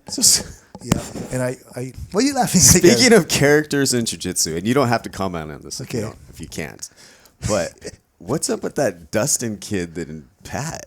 Something happened with Pat? I wasn't there, so I only can speak third party. But supposedly there was an altercation, on open mat, that led to words exchange and somebody being removed from our gym. Okay. That's the politically correct. I'll give you the real story after. Okay. Yeah, Okay. you know, if you guys know Big Pat, Yeah. he must be escaped from Castle Hospital to challenge Big Pat. But He's ridiculous. Like, Yeah. not only is he big, strong, fast, flexible, he's also really good at jiu-jitsu. very Very technical, technical. very technical. It's And I not know fair. Pat personally. He's very meticulous. Yeah. Everything he does, it's off of not just his memory, but he takes notes. Yeah. He takes He notes. has a notebook with him. He carries, huh? Always, even at his level, he doesn't just wing it just in case. He has so much pride that he wants to make sure he's showing the right thing. He's covered everything, and even humble enough to like the reaction, the questions he has. Okay, I'll remember this next time. Maybe I missed this detail. Yeah. We, as instructors, you and not me, can learn from that too. Like taking constructive criticism. I think what makes you an effective coach is being to take criticism too, like a mini suggestion point. Anywhere I could have done it better. Because if you teach a class and 9 other people making the same mistakes, you don't have 9 dummies. Yeah. Right. You per probably se is messed the that up. dummy. Yeah. You never get that through. Yeah. Whereas 1 or 2 and the majority guy, maybe just 2, maybe just didn't get it. Yeah. But Pat is very meticulous. Yeah. He is. Even when we did our camp, he had everything on lesson plan, like police police reports. So very, Nice. he takes his You guys doing craft. another summer camp out there again? Nothing planned right now. Because I know, like, when he did it, he's like, I need lesson plans from everybody. Yeah. Oh, you saw that? Yeah, that's what I'm talking about. So detailed. And I think everybody's afraid to chime in because, like, I need what? Why this is I do so detailed. I thought it was just going to be winging it. We're going to wing these kids. This is how you do a troll. I was gonna show back takes, but Yeah, but that's how I don't know how. his mind works. He's very meticulous. He really reminds me of Sam Mahi. Even the way he does jiu-jitsu is like just kind of unorthodox, but in a good way. He sees things differently and different options. Like, who says a kimura has to be this way? Yeah. I can do a kimura from different ways or different position. Who says that? When you got the basics thoughts, but he just defies and he make you open your mind to the other things. Yeah, there's more way what they say to skin a fish or. I've asked him a question. He's been like, I'm not sure. And in my mind, I'm like, whatever. Like, not part of the game, but like, I was just curious about this. How would you address this? And then I'll see him like 2 months later. Hey, I was thinking about this. And that notebook comes out sometimes. Hey, this is what I've been doing. I've been working on it. I thought about this way. I'm like, wow, like I was just asking you, just curious if you had an answer right now. You will figure out what you asked him. What you talking about? Yeah, I remember 2 months ago, what did I ask? January 14 at 7:30 p.m. Oh, wow. Now it's interrogation. Yeah, but I saw how meticulous and, caring he is about this art, especially sharing. Yeah. And we as instructors, like, we should do our homework and make sure we're providing excellent service to the product. Yeah, And that's what he always says. We have a product, people paying money for your services, hard-earned money. They shouldn't be getting paid for somebody who's winging it. I'll just wing it. Hey, what you gonna do on your someone? I don't know, whatever. You come in prepared, not to all them, but just prepared, and then produce your craft. And they're paying for a service, and I think all of us should be like that. These members are providing a service, and we need to be as professional and passing this art very carefully to the next generation. And he's one of those people. He's in the Coast Guard, right? I Yeah. think? Yeah. Yeah. Okay. So he's busy with Coast Guard work and being a fireman too, and being wanted all over the gym with his Monster Sheep crew. Yeah, like very. What's the weight requirement to get into Monster Sheep? 250. I think 250. At least, minimum 250. Nah, not gonna say. Guys are talking about. I'm not going to that. Like, I don't want any part of that. But I don't know why Monster Sheep, but they're like sheep. They're always nice. Big Pat is probably the nicest person to roll. I don't know. People get intimidated by him. I always like, and just roll with him. And you shouldn't be like that in jiu-jitsu. You know, some people like to post up, la la la la la. But you know, there's people who are afraid to roll the hard rolls or whatever. Yeah. They don't want to have easy stats, like I joked about. They want to have somebody they know they can dominate. Yeah. I think you better yourself when you beat underdog and just say, I like some action. And just by doing that, you get respect. Right? Oh, how's this little punk? You like roll with me in your mind. Like, but I don't think like that. But I'm like, wow, that's cool. Yeah. Every time I roll with him, I tell him I got to start on top, and if he puts me on the bottom, he only get like 30 seconds. You get 30 seconds, you got to reset. That's but the rules. Nice. He's so nice. He's nice. He catch you really because he's so good. He can be nice. Yeah. And There's no bad position. He knows he'll sweep me. He'll get on top. He'll do just enough. He'll smile and he'll just roll to the bottom. Okay, try again, Olika. Like, oh, thank you. Don't crush me. I wish I was that good. I could just play with people like that. Then I don't think I would sweat. I wouldn't have a workout. I was like, thank you for not like you could tap me every minute on the minute. But like he's so nice. I'm like, he's so good. Yeah. He's very I think that's why people they're always intimidated by people's size and everything. But no, as long as you be respectful, they're gonna return being respectful too. Yeah. Do you help out with the kids program over at TRXTR at all? No, I don't help with anything. No, I'm behind the scenes. No. I only kickboxing, and once in a while when they need help with the Menihunis, I think I only qualify for 4 to 6. I kind of touch the brain. You must be involved somewhat with, because when we did that in-house tournament with you guys, like all the kids knew your name. I think at one point I was like kind of active with the kickboxing, so a lot of the kids do kickboxing, so they know me. Gotcha. But I'm not even there really with the main majority of the kids in the teenage class as for jiu-jitsu, because I think I'm going to spoil them. Teaching the wrong thing. Nah. But they have enough coaches over there. So that's what I mean, delegating. Guys, they're in good hands. I don't need to be there. But whoever's there helping, appreciate the help too. So it's to get more coaches per student's coverage for safety too. Oh, yeah, for sure. And speaking of... Go ahead. No. Speaking of tournaments, we're trying to get this old man jiu-jitsu tournament going on. I'm listening. Yeah, so we're trying to figure out the details here. Okay, what is the definition of old? So that's what we're trying to figure out. Like, what is the cutoff? Like 55, 60? Is it like now the new old is different. I see the new old is 50. Right, so they're saying Gary's a baby. You guys are a baby. When I hear 40, honestly, young boy. You guys should take this as a compliment. You guys are young, man. And I used to trip out when I was 40 and was 60-year-old telling me that. But yeah, now that I'm 60, I'm like, wow. Had the guy at NAGA that was 69, right? Yeah, I saw that. With purple belt. Yeah. So trying to figure out like what would be the cutoff, right? And then we need a cool name like is it like the Social Security Cup? They're not old enough to get Social Security. No, I know, but we got to figure out a good market. Really, you guys seriously thinking about that? Yeah, it would be good. Wow, who got you on that, Rudy? So we was talking to Robin, right? I mean, Robin, Robin, and then Dewey was like, "Oh, yeah, I'd be down to enter, but just make it something fun, like match guys up, however they match up, or no heel hooks. Yeah, just no real heel hooks for we'll make it like man. My knees is bad only, enough. No jumping stuff. I don't jump anyway. At all. No body drop takedowns. Gotta be like regular. What if we start on our knees? Yeah, everybody knows me for Roger. Start on your knees. By the way, I was known at Mad Tiger. They always tease me. Believe it or not, speaking of injuries, I convinced my opponent, because there was only one, old FUT division director, executive at that time. We had a few, it was blue belt, whatever, intermediate. So I told this guy, he mind if we start on the knees because I got to work today. He laughed and he said, "Oh, up to you." I said, "Shoots." We went up to the ref. Like ref activist got mad. He kind of like, "Are you serious?" I said, "What did you say?" So we agreed we're going to start on our knees. I started that. I got ragged for that.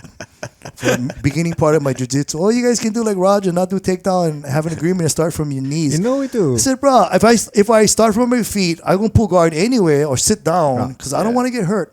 90% of your injuries or whatever percentage falling down. A 65, 50 something year old at that time falling down. It's not going to be pretty. Yeah, something's going to snap. John Kenpo, top bottom. Yeah, I like that. You don't even need to do any takedowns. We just start top bottom. I like that. Kind of like wrestling, how to get the top and bottom. Yeah, we just I like that.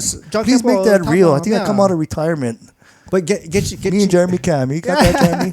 Get the guys to come out, right? Go make one fun. That's whatever. good. One day, just a couple hours. Yeah. The guys on the mat. I think would be one fun event. We should do that. Maybe as a fundraiser, like you said. Maybe for a good cause. We could give it to like I don't know, prostate cancer. Something else. One good AARP. Cause. Yeah.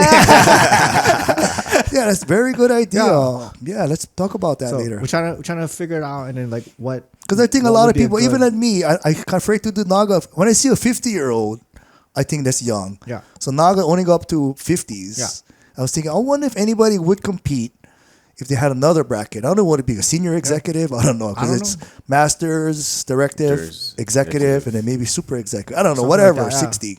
Because I know at IBJJF, I'll be a M7, Master 7. There's not an 8. Stops. So I think after that, you not qualify. You got to stay home already. But, I looked at my division just for fun. Plenty of people still competing at 7. I mean, plenty is relevant, but a handful. Yeah.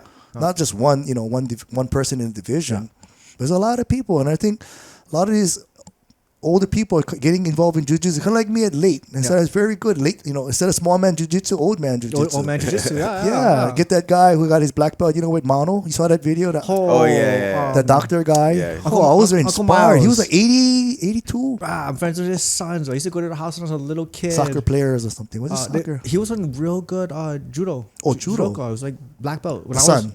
No, the dad. Oh, the dad. Yeah, the dad. Oh, the sandbagger. The sons they was training with like Helson way back in the days. Yeah, that's what he said. And then one day, like he was already old. I think he was retired already. Because the sons are part owners Mono. And they were like, hey, come train. He's like, oh, I guess.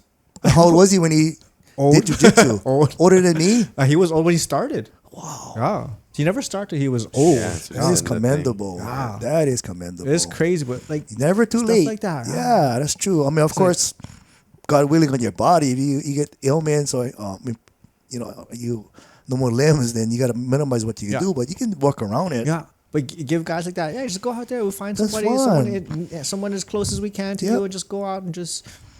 That's why jiu-jitsu is fun, because even if you get like midlife crisis, maybe you never competed in high school, you wasn't a job, you can make up for that. I see that a lot of people, they're like, I mean, maybe there was nobodies in high school, maybe there was a geek, and now they found something, and then get competition for me.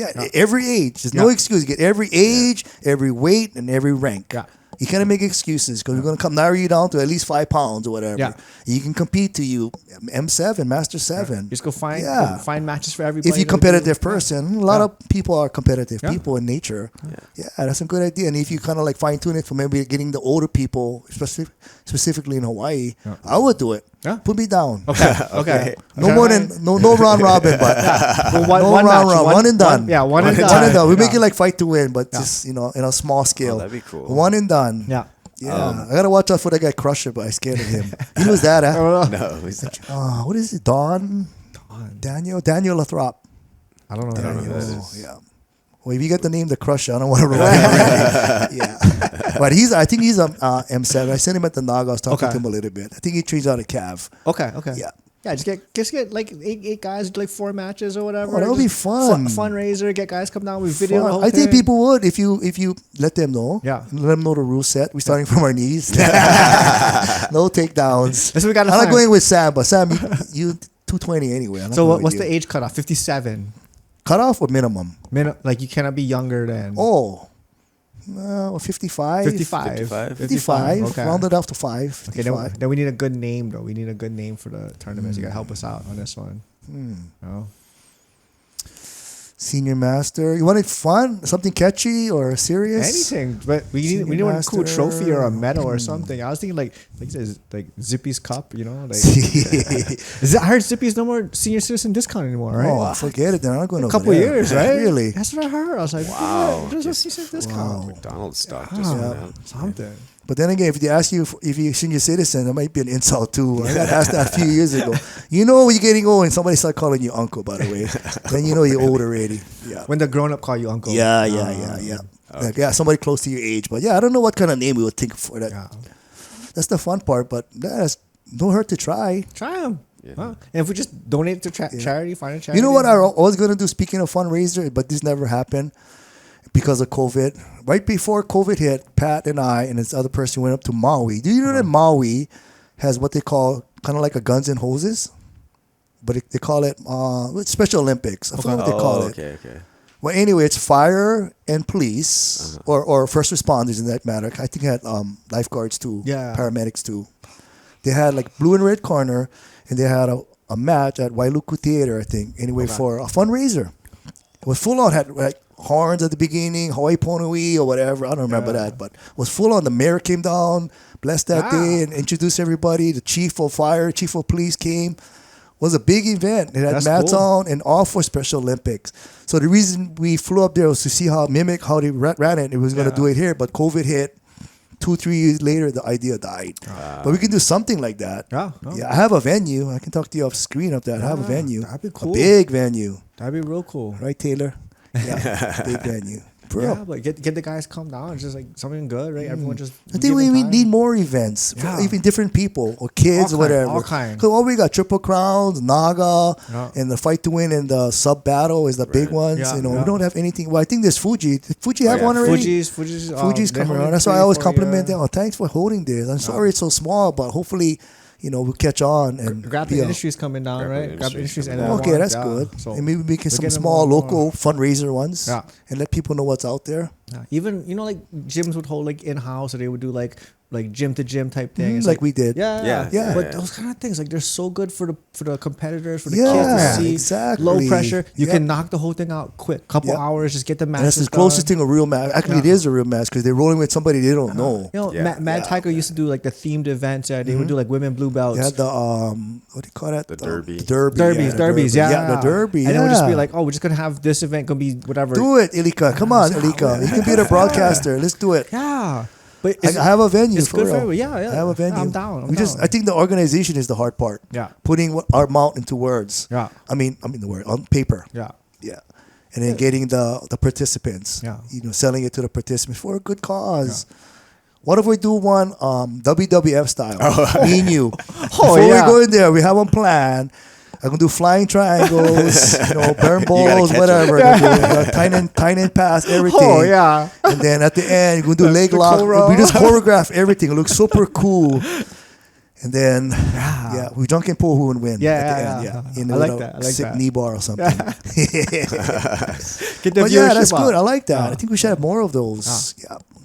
Get those kids exposed. Okay, let's work on this. Yeah. This will be the summer project. Sounds good. Okay. Yeah. Okay, what else? I got something. Yeah. Right. And this might be a Jeremy question, but you can answer for him anyway. So COVID hit, right? Everybody kind of shut down, went into hiding for a little while, and then we had to go training behind curtains and locked doors, right? You see undercover training. Yeah. But you guys were just wide open, doors open, Yep. Actually, started from our house, and then that's before we had the gym. Right. But starting this business in the middle of COVID was a bad idea. But I already got the ball rolling. Yeah. With the LLC and everything. So we had the venue, and we put up the signs. No people wearing masks. Who wears masks when they roll? But anyway, we wore masks when we was training for the record. Yeah. All the videos. That's what they show. Yeah. No evidence. So I think starting the gym that time was, a bad time, but a blessing in disguise because a lot of the other gyms was closed down for real kind. Yeah. And people was hungry for a place to train, and I guess word of mouth went, and what other schools started training with us, and then it was a good thing for us, sad things for the other schools. They kind of we become a family. We start training with each other so much, and okay, your business is open, you can go back to your house. They're kind of used to us already. Yeah. Mm-hmm. So I don't like to use the word stole, but we kind of adopted a lot of... You gave people a choice. People from different schools, different jiu-jitsu schools, but they trained with us because their gym was closed, ours was open. Oh. And then a lot of them stayed with us. Some went back, but a lot of them kind of stayed with us because they got to know us already. Yeah. We had no intentions of stealing anything. But that's how it started during COVID. And I remember the first class, the first week, I remember Jeremy having just one mani huni in the Saturday class. I was thinking, oh my God, this is going to work. I was getting like nervous. And then slowly the word went around. Plus COVID too. People were still scared coming out. It's hard to pronounce your guy's name knowing you what it was. Jeremy, talking about the word. Talking about LLC no, and doing business as. I wanted something vowels, normal. yeah. Like, we was training at a house. I said, let's name it Maili Jiu-Jitsu, Westside Jiu-Jitsu, something normal. Kapolei Jiu-Jitsu. He said, honestly, I was on the computer doing business as. He said, Trickster. How you spell that? Trick, Trickster. And he said, that's his handle, basically, stunting with his motorcycle. Yeah. Trickster, dude. I see it on a T-shirt, like Trickster. And sure enough, the NAGA was like, I need a representative from TRXTR. Yeah. It's Trickster, like Miyagi Dojo. Yeah. But I guess the name stuck. He's like, okay, this is your gym. When we opened up, this is Jeremy's dream, and that was my dream too. I mean, I love jiu-jitsu. I love kickboxing, martial arts, and that's how the name stuck. Trickster. And I always explain that, I know what you're saying. It's basically Jeremy's handle, basically. Trickster. And if you know his personality, well, if you know him, really know him, he's actually a trickster. He's always playing pranks. You see his videos, playing pranks on people. And even in jiu-jitsu, you think about it, it's like playing tricks, baiting somebody. So you can carry on to, tricks are for kids, like being tricky. So. Everyone that doesn't know what it means, like, this is Jim Kapolei. It's like TRT. It's not TRT. We take TRT. Some of us take TRT. You're not that TRX, you're not a machine that rope exercise. Yeah. We're not an acronym for something. I was actually trying to come up with an acronym. Maybe you can come up like train, respect, execute. I don't know. I couldn't even think of something like that. So, okay, let it stick. Just Trickster. Yeah. No Nitta's Jiu-Jitsu, no Westside Jiu-Jitsu, just Trickster. But, people know now. But I remember the first couple of years, I was like, what is this? Yeah. What is this? Some kind of like podcast studio? Right, because it's Trickster Studio. It wasn't even Jiu-Jitsu, it was studio. Exactly. No Jiu-Jitsu attached to that. And I had people calling the gym asking what kind of studio is this, but I think you're at jiu-jitsu. Oh, okay. Okay, I never know that. I thought it was ukulele or something. No, it's a good name though. I think of it if as you know the background. If you know the background, Jeremy's trickster. If you know Jeremy play pranks and he's a trickster, and if you think about it, jiu-jitsu can be like tricking somebody, with your techniques. And for sure. Yeah. I think what you guys did, like when you opened, how you opened, everything about it is gonna go down in the history of like Hawaii Jiu-Jitsu as one of like the best business decisions ever. It was just like there were gyms that weren't taking students, there were gyms that weren't open, there were gyms that were doing super restricted training, and it was like, oh, just come train. Like, oh yeah, can. Yeah. I think what makes our gym unique, well, with Jeremy and my philosophy was just nothing's on corny. Everybody says this, make it family oriented. Yeah. I always say my motto is I'd rather have one good guy than 100 champions like a-holes coming to, these kind of alpha males, and I'm a champion. Wow. Go somebody else's gym. You can get famous over there, but I'd rather have just a happy person training and learning the art. Yeah. No ego, I mean, everywhere you're gonna get people like that. Yeah. But for the majority of part, we want to instill in our students it's a humble art, and we don't. We have a good vibe. Everybody said that good vibe. What is a good vibe? Just the environment. Matter. Yeah, I'm not intimidated here. And I think it starts from the top, from Jeremy, our hammers, Pat, and everything. They're like the sergeant of arm. You're like, heck up, bro. Like you say, yeah, exactly. And come through this door. We're nice until we're not going to be nice. Yeah, right. Yeah, right. I mean, everybody should be like that. We're respectful. You want to disrespect me, then we just up the ante. Yeah. But yeah, I think maybe I thought the timing was bad, but when it all worked out, it actually for the better. I think it was brilliant. Yeah, I think what you guys did was brilliant. So unintentional, I guess, but I thought it was intentional. I thought you guys were just smarter than everybody else. No, not what I was thinking. Daddy was worried because I retired already. And like, I'm on a fixed income now, and we're gonna start bringing in some revenue or just paying the lease. And we still, we're not rich, but yeah, we're thankful. There's a lot of students that followed us. A lot of people left. For the majority, but not too much drama. Every school there's going to be drama, especially our school is pretty big. There's always drama, but me being a police officer and having experience in management, those things are going to happen. Yeah. All you can do is do your best. It's never perfect. All you can do is just control what you have and try to nip things in the bud when things is going bad. And actually, we're actually looking for a bigger place, but there's no gyms around. Wow. There's no space around. Yeah. Either there's big spaces, but it's like in the boonies in Campbell, no parking, or just two boonies. I don't think nobody gonna find them. Yeah. Or it's retail area, like where Island Jiu-Jitsu open, but it's Super either too expensive. No They're- more parking. They're at least got to be crazy, man. Oh, They're yeah, at I least don't gotta want to be even know. crazy. Yeah, it's Wow. all going up. But luckily, our place is kind of in the middle, not too far in Campbell, not retail, so the price is pretty reasonable. The landlord is really pro jiu-jitsu, and That's good. he That knows, helps. he knows I'm a policeman. She knows I'm a police officer and likes what we do for the community. You know, like these businesses that they're profit first, and it's like, but you got a business that's going to consistently be there. They're not going to cause any problems. They're going to take care of all the stuff that's going on. Like, Yep, that's the business you exactly. want. Yep. So you give up a little bit of margin. The money's not everything. Like, I'd rather you be there forever. Exactly. I told Jeremy, we're not going to get rich. This is not going to make you rich. Even jiu-jitsu itself not going to make you rich. Yeah. You know, even the richest, well, the most successful person, you know, Gordon Ryan, whatever. Yeah. You know, rich is a relative word, but, you know, it's just give you, I tell them, just this business, just to pay your bills. And you think about you doing what you love.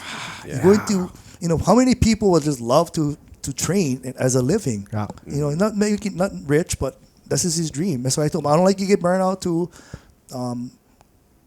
what do you call it? Scatter your classes with other instructors. Yeah. Take a break. In fact, Thursdays he's gone completely. Okay. Because I don't want to see you burning out. Yeah. And if you burn out, like I said earlier, your students can see that. Yeah. So just take a break. And there's a lot of instructors who want to teach. Let them teach. And like I said, I love learning with, you know, somebody just giving me their perspective. I'm not going to say, oh, you're not my instructor. Oh, that's not how Jeremy taught me. No, I like that. And I was like, one thing about Jeremy, he's pretty open-minded too. Yeah. Wow. A lot of schools, in fact, going back to COVID and this cold training or, you know, different gyms, a lot of gyms, they're really hinky about cross-training. Yeah. And Jeremy is kind of unusual where he invites that. Yeah. I even still feel comfortable. Hey, where's the league come? Isn't he fighting Rod or whatever or Gary? He don't care. Whatever. It's just your guys' decision. Yeah. I mean, what you do in training is one thing, but when you compete, you're a different Gary. You're a different Alika, right? Yeah. I mean, you're a nice guy. Until like I said, you're not going to be. Yeah. And then after that, we're going to have friends, talk story, exchange numbers. But Jeremy's us about that. Just cross-train. He even announced that at Fight 2. And, hey, you guys, blah, blah, blah. You guys always cross-train. Like we always say, what is the shirt we wear, right? Team Hawaii, us against them. Yeah, because we're a small island, and there's a lot of talent over here. I see so much talent that you don't even see. Like you said, you make that tournament. Maybe you get old guys like me. Maybe you get guys better than me. Nah, a lot of guys in my age better than me. But you don't know them. They're not exposed. And I think maybe they don't want to be. Like Sam Mahi, he never competed, but everybody knows him.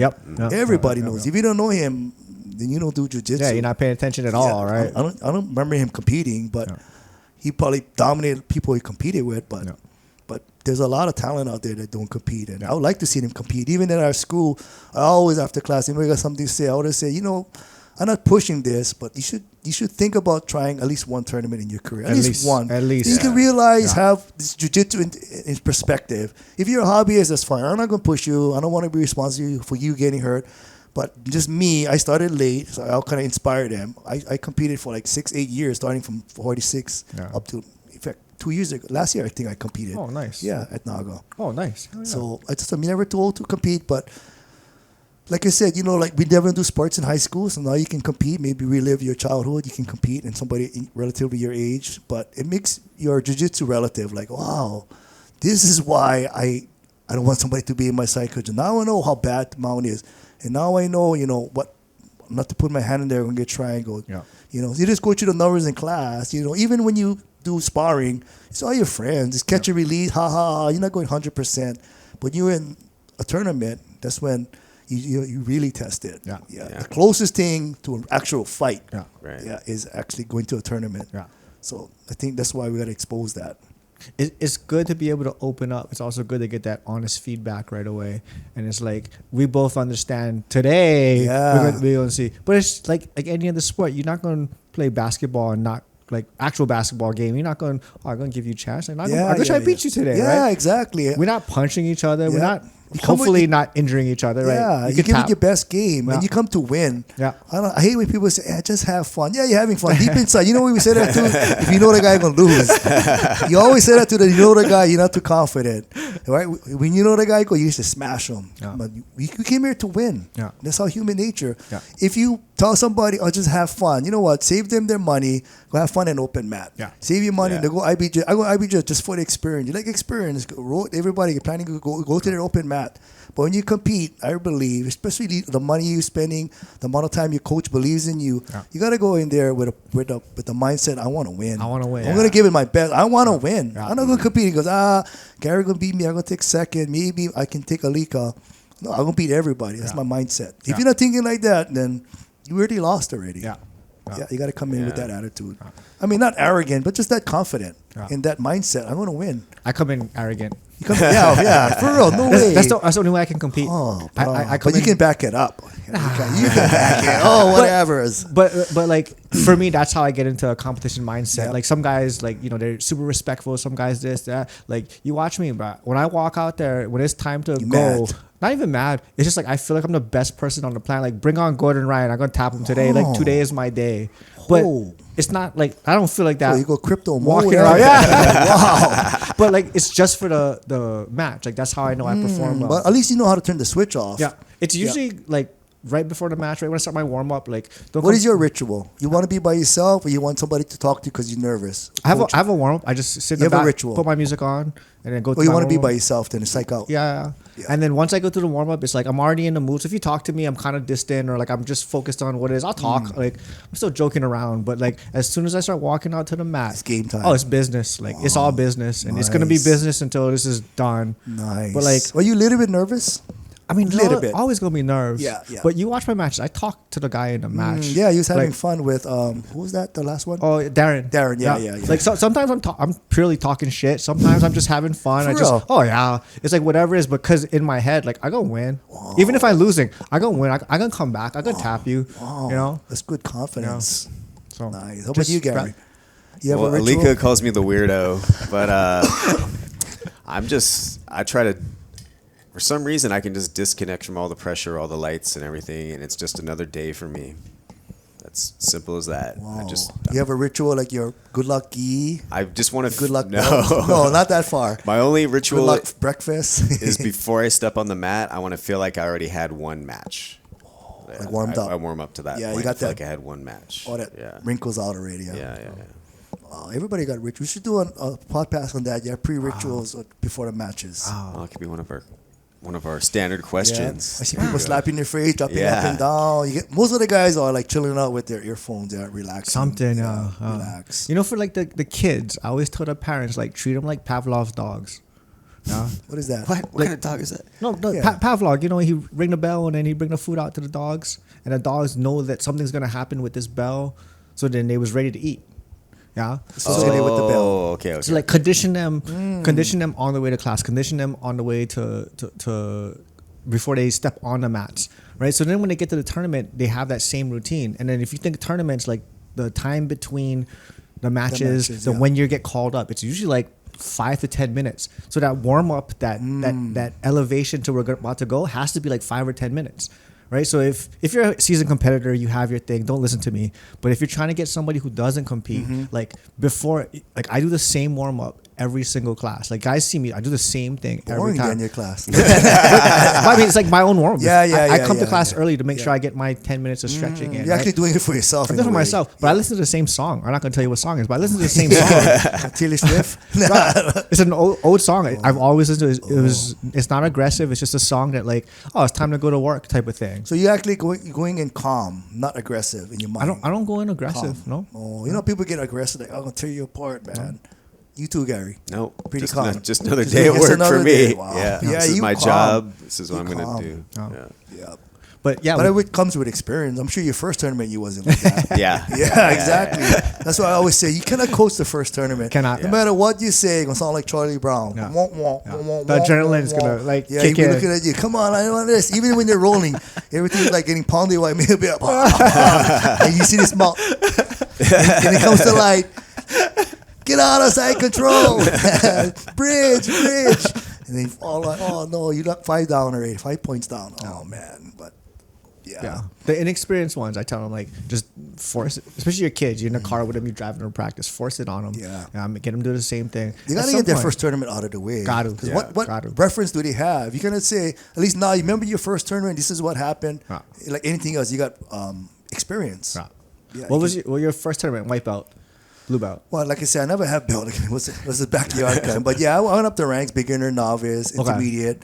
What was like I said, I was a guillotine guy. First match. For the what was your five matches? all guillotine. Yeah. All guillotine. Grab a hand. Yeah, I just grab head. That's all Squeeze. I knew. I never have any drills like, arm bar to triangle to whatever, omoplata. Yeah. All I had was grab the neck. And if I lost the neck, that's it. I lost the all neck. in. For real, Yeah. honest, maybe three tournaments, right off the bat, guillotine, pow. That's it. Yeah. Standing. And then the fourth one, I lost the guillotine. No, we got to go. I was jump guard, so I already lost 2 points. I never know. Jeremy was yelling at me. He got to make contact. I gave him 2 points. I jumped the guillotine, or in a way, I guess it's not a points till I let go. But I guess they gave him 2. And he go, oh my God, you down already. And then I just hold the guillotine like a squeezing, like you said, strong ball. Squeezing like a trying to break a watermelon. Everything. He'd tap in 100 times. But yeah, probably guillotine. Okay. I think that's one of the top submissions to start with. Like it's definitely in the top 4 or 5. I think top 3 maybe. Yeah. Pretty easy. Front headlock. You can do it from anywhere. Yeah, you did that when you was at school. Remember you was robbing me at the school? Give me your quarter. Juice money. Yeah, that's true. Yeah, head's always available. Yeah, exactly. Always grab it's effective too. Yeah. So guillotine, and then later on became a kimura. I guess it was like Jeremy. I was obsessed with one technique. I was a guillotine guy, and then a kimura guy. Okay. And then after that, I really learned jiu-jitsu. That was okay. There's more than just kimura and close guard kimura and close guard guillotine. That was intentional. Those 2 moves, or just that's all what you intentional. had? All intentional, like you said. I just had that in mind, and if I lost it, I don't know. I just limited. Those are 2 really good submissions to start with. I see guys working on weird stuff that doesn't work, like Americanas. I'm like, don't work on an Americana. No one's gonna finish an Americana. But the more tournaments I did, I got more calm. Yeah. But I think I always get nervous. Yeah. And I'm opposite. I talk a lot. When I get nervous. Oh, it's coming up to the I talk match. a lot. Yeah. And I'm bad. You know what I do? I make friends with my opponent. Oh, do you? Remember I said we could start on our knees? Yeah. I get to know them, where they're from, where they was born, how many kids they get. Nah. I'm just a friendly guy. Say, hey, how's it? We're going to have fun. And most of them I'm friendly. I talked to you, who's that guy? Steve. Yeah. I never knew him. I was talking Star. We became actually good friends. Talking Star with him. Then we fought hard. Yeah. You ever have anyone tell you fuck off? No, never. No, I always said that. Nah. No, not in jiu-jitsu. In kickboxing, yeah, of course, all the time. They psych you up, bro. You going down, bro. You going down. I said, right on, bro. Like Rocky, do it, bro. But not in jiu-jitsu. Jiu-jitsu is too nice. I made so many friends from tournaments. Win or lose, just lifelong friends. We see each other now, or whatever. Just Instagram. Just that one time. Like we said, going to different schools, you make so much friends.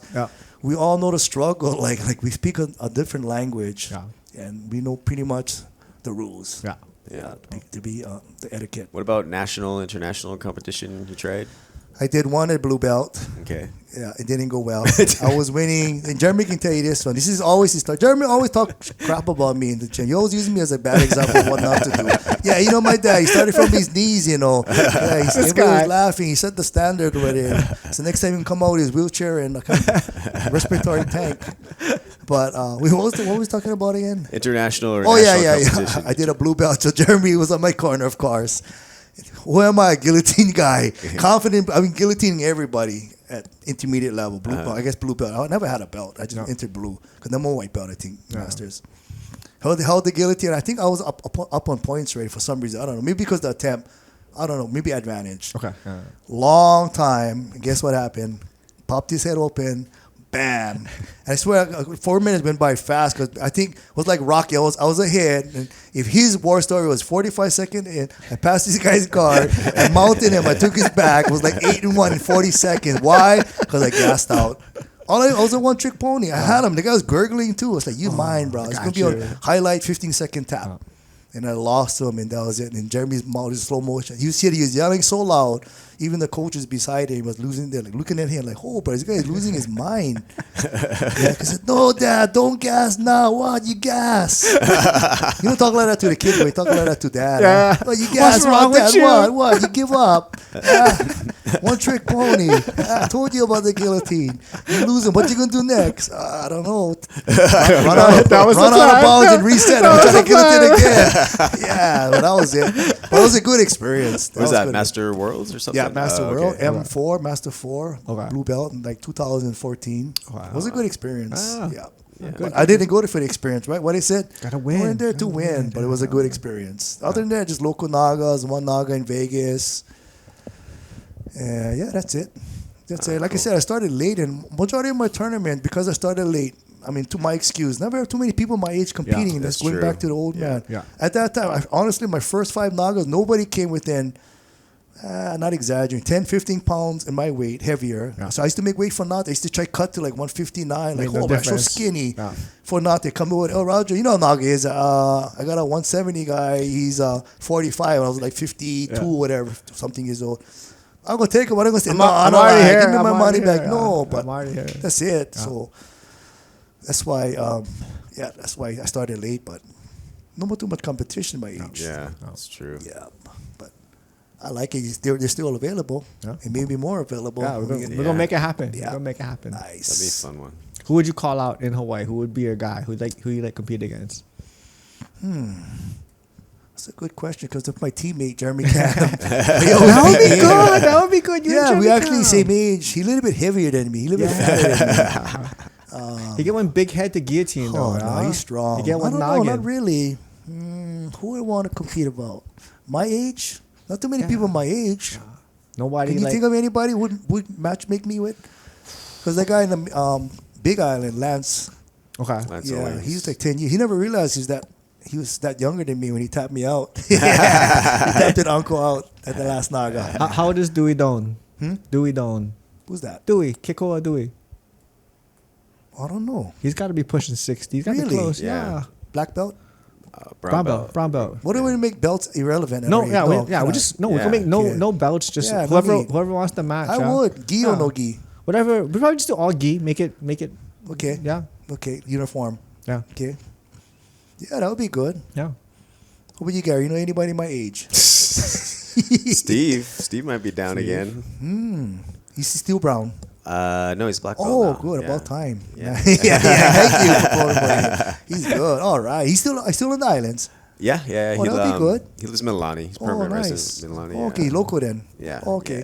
Yeah, Steve. I'm a little bit scared now, but yeah, Steve. When did you get your black belt? What year was you get your black belt? The year I paid Jeremy off was 2021. Okay. Oh, up for my first stripe, I think this year. Right. Already, right? 3 years. Nah, I don't know. It was automatic. Yeah, 3 years, I think. Just put them on. Who cares? I'll put them on myself. You don't need the kind of instructor approval. Just put them on. 2021, same as Rod. There's a bunch of us who made black at the same time. Okay. Kaimana was next to me. Okay. Actually, I got promoted before her, 45 seconds. So you tell her. Yeah, that was her. You just seen your belt. So we line up and like, I tell you, you got to be right over here because I seen it to you for 45 seconds. But you seen it to me, tapping me out. Yeah, 3 years. December 3 years. December 3 years. Okay. That's my Christmas present. Oh, nice. Yeah. Oh, yeah.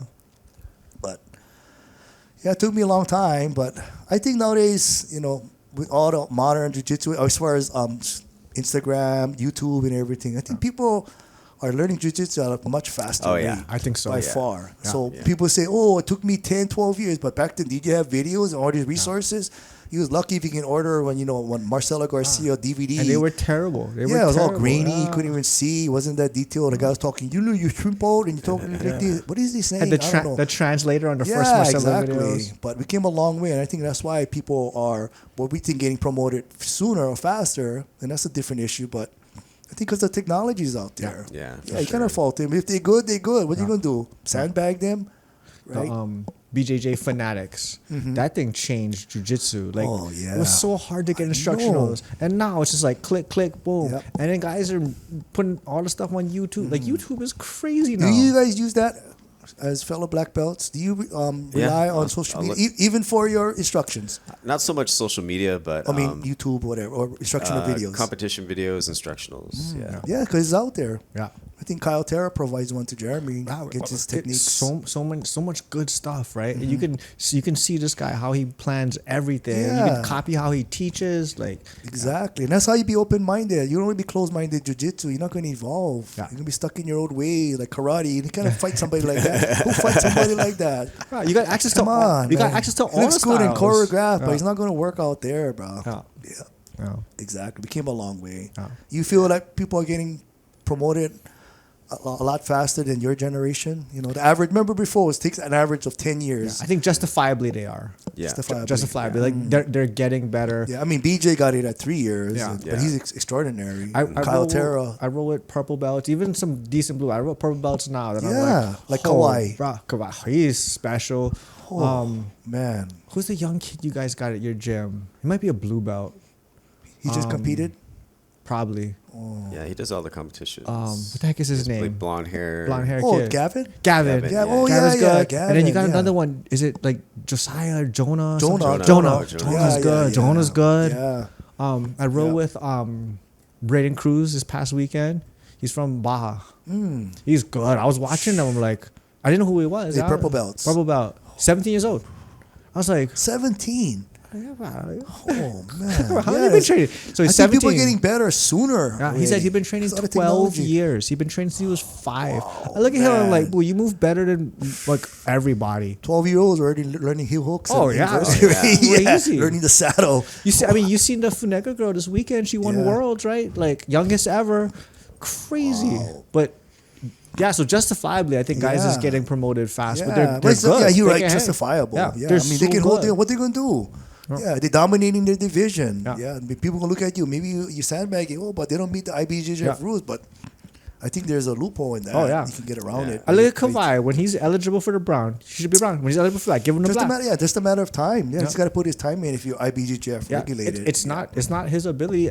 Like some of these guys, like they're at the level. They just they don't meet the requirements or whatever, right? Yeah. And he's not just beating up older people. He's beating people in his division. Yeah. Because people always say that he may be dominating, but look at his athletic features. Yeah. So you got how you base like a promotion based on, like, for me, I'm a black belt, but these younger purple belts and blue belts beat me up too. But you gotta, like I said earlier, what is the age factor? What is the gap? Yeah. So for my age and my expertise and what most I can do, that's the highest I attain rating. And I gotta get purple, but black belt. That's not by time but by just what my knowledge is at my level, my skill level, and my abilities to me. Yeah. But the young kids, they're talented. But there's a lot of talented people out there too. And the jiu-jitsu, but like, can you execute it at how they can execute? Different story. Yeah, like Tyle Rotolo against who's that other guy's name? The Altos guy's name. What was the Altos guy's name? They fought Gordon Ryan. Andre Galval. The kid, Mika Galval. I was trying to get it. Mika Galval, the young guy. All those guys. They're crazy, And that guy with the glasses, Musimesi. He's young too, right? He's crazy good. The generation gap is just changing. And I think the requirements for black is getting achieved faster because there's more out there. That's why these kids are learning fast. This is the first real generation of kids, American kids, that are now becoming black belts. We didn't have that before. There was a couple here and there, but there wasn't gyms full of kids training. I rode with Caden Camacho. He's 14 or something like that. He's about my size. I couldn't hold him down. He was escaping everything. I'm looking at him like he's like a green belt, right? Like, oh, are you 14? Like, but in actuality, to you, he's like a black belt. When he's 16, I'm not gonna stand a chance. I gotta tap him now. I gotta get more rounds than when he's 14. Get in his head, No, because I was like, bro, I'm having a hard time just holding you down. He was escaping everything, and it's like he only gonna get better. I'm not getting any better, right? He can keep getting better. Yep, that's how it is. He's gonna evolve. We think Gordon Ryan is a champion now, like how we thought back then, like brick phones or pages or something. We're going to evolve. One day, honestly, we're going to be looking at our iPhone and laughing. Hey, remember, Gary? We had iPhones. What? You have an iPhone? Oh, that's so old and ghetto. Same thing with our jiu-jitsu. Remember, we used to go invert and then blah, blah, blah. Saddle was the shit. Now it's like, what? You guys just do that. I mean, God knows where it's going to take off. I mean, we laugh when jiu-jitsu came here in the 90s, early 90s. You look how much it evolved already. You look at those videos, sometimes you laugh. YouTube, like old videos, like, wow, that's it. These guys are all muscling things, and all they can do is pull guard, and that's it. We came a long way. But in some ways, too, we came full circle, too. Because of the what they brought to the jiu-jitsu. And sometimes maybe we went a little bit too far. Something you got to remember, the mere basics. Like some of the students, first day, coach, I like to learn burn ball. I say, wait, bro. Can name me the guards that we have there? Yeah, name me the guard. Show me what triangle and arm bar. No, I like to learn burn ball. I'm under the assumption right now the bolo is a basic movement. It's basic jiu-jitsu. Basic for you. Basic for everybody. I think so. Do you think everybody should have that in their toolbox? You should be aware of it. I think if you understand the mechanics of just the finishing part of the back take of a bolo, like that's so basic at this point compared to like before. Like it was like the most advanced technique we had. There's so many other things guys are doing right now.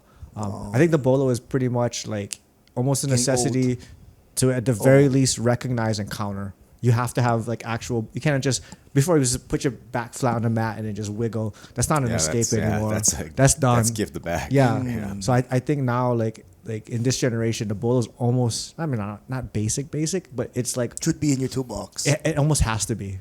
And if you do nogi, 100% has to be. Wow. Funny, of all the techniques and moves, you said the bolo. Yeah. Interesting. You don't necessarily have to be able to do it, right? But you better know what's going on. Understand that what's happening. The second half of the back take of the bolo, I think everyone should be able to do that. Yeah. But as far as...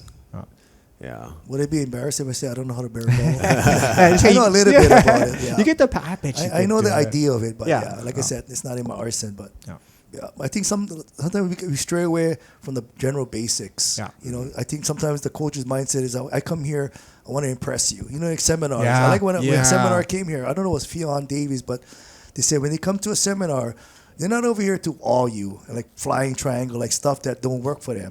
They're not here to awe you.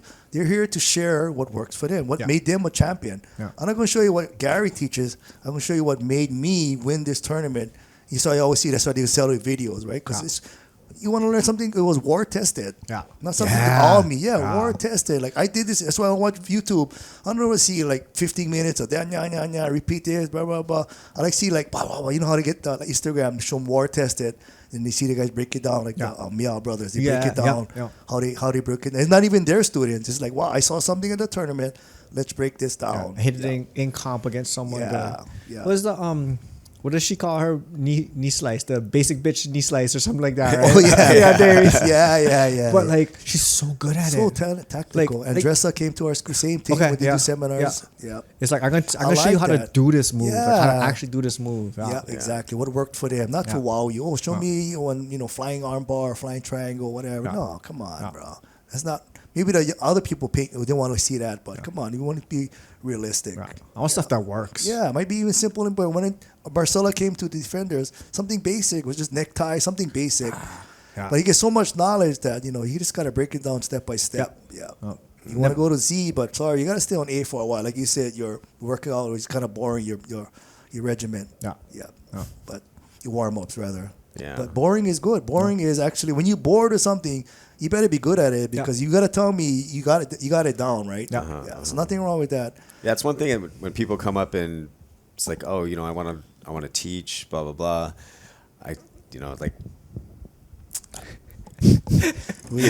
going to be teaching. I like how he paused and he like. You're not going to be chose his words properly. You're not going to be teaching. You're not going to be teaching the Matrix. It's 90% of the time. You're going to be teaching people how to fall down correctly. It's the small things, but it's important. Nobody want that job. What? I want to teach them. I want to impress them. No. Impress them with the basics. Yeah. If you do it perfect, you teach them right the first time, they have it forever. Yeah, exactly. But can you imagine at a high level, nobody even taught them how to front roll or shrimp? I seen people like that too. I seen purple belts come. We got to like correct them like how to shrimp. Like somebody is letting you away, getting away with some of the minor details. For real. Even on back row, like what the hell? I hate jiu-jitsu guys cannot break fall. I'm like, what? Yeah. How do you ever learn takedowns if you cannot break fall? I know. Like, go over there and just freaking slap the mat 20 times. Yeah. Like, I cannot throw you if you cannot fall. I'm terrified to throw you now, right? Yep. I think it's important to get the basics. But basics is subjective too. What is the basics? Right. I always came up with that philosophy like, how much is enough to promote somebody to blue belt? Everybody, that's a difficult question. Yeah, everybody has different requirements. What does this person need? I like to use the word toolbox to assure you that I think he is eligible for blue belt. I mean, you can always say, why? Because he holds his own against the blue belt. But, but if I have to tell you, write something down that something I can see concrete. My objective. What are your objectives for me to go into blue belt or blue to purple? Hard. I don't think anybody can clearly answer that question. Maybe in their way. I don't think and so. I would disagree with you. Oh no, I don't think you should know bearing ball. Like you said, I would disagree. I don't think at white belt they should be learning the bearing ball because they're giving it back. Because if they do that, you creating a bad environment if it goes wrong. It's low risk. Yeah, low risk. Well, high reward, I guess, or whatever. But can go bad because you, like you said, you can take his back. Yeah.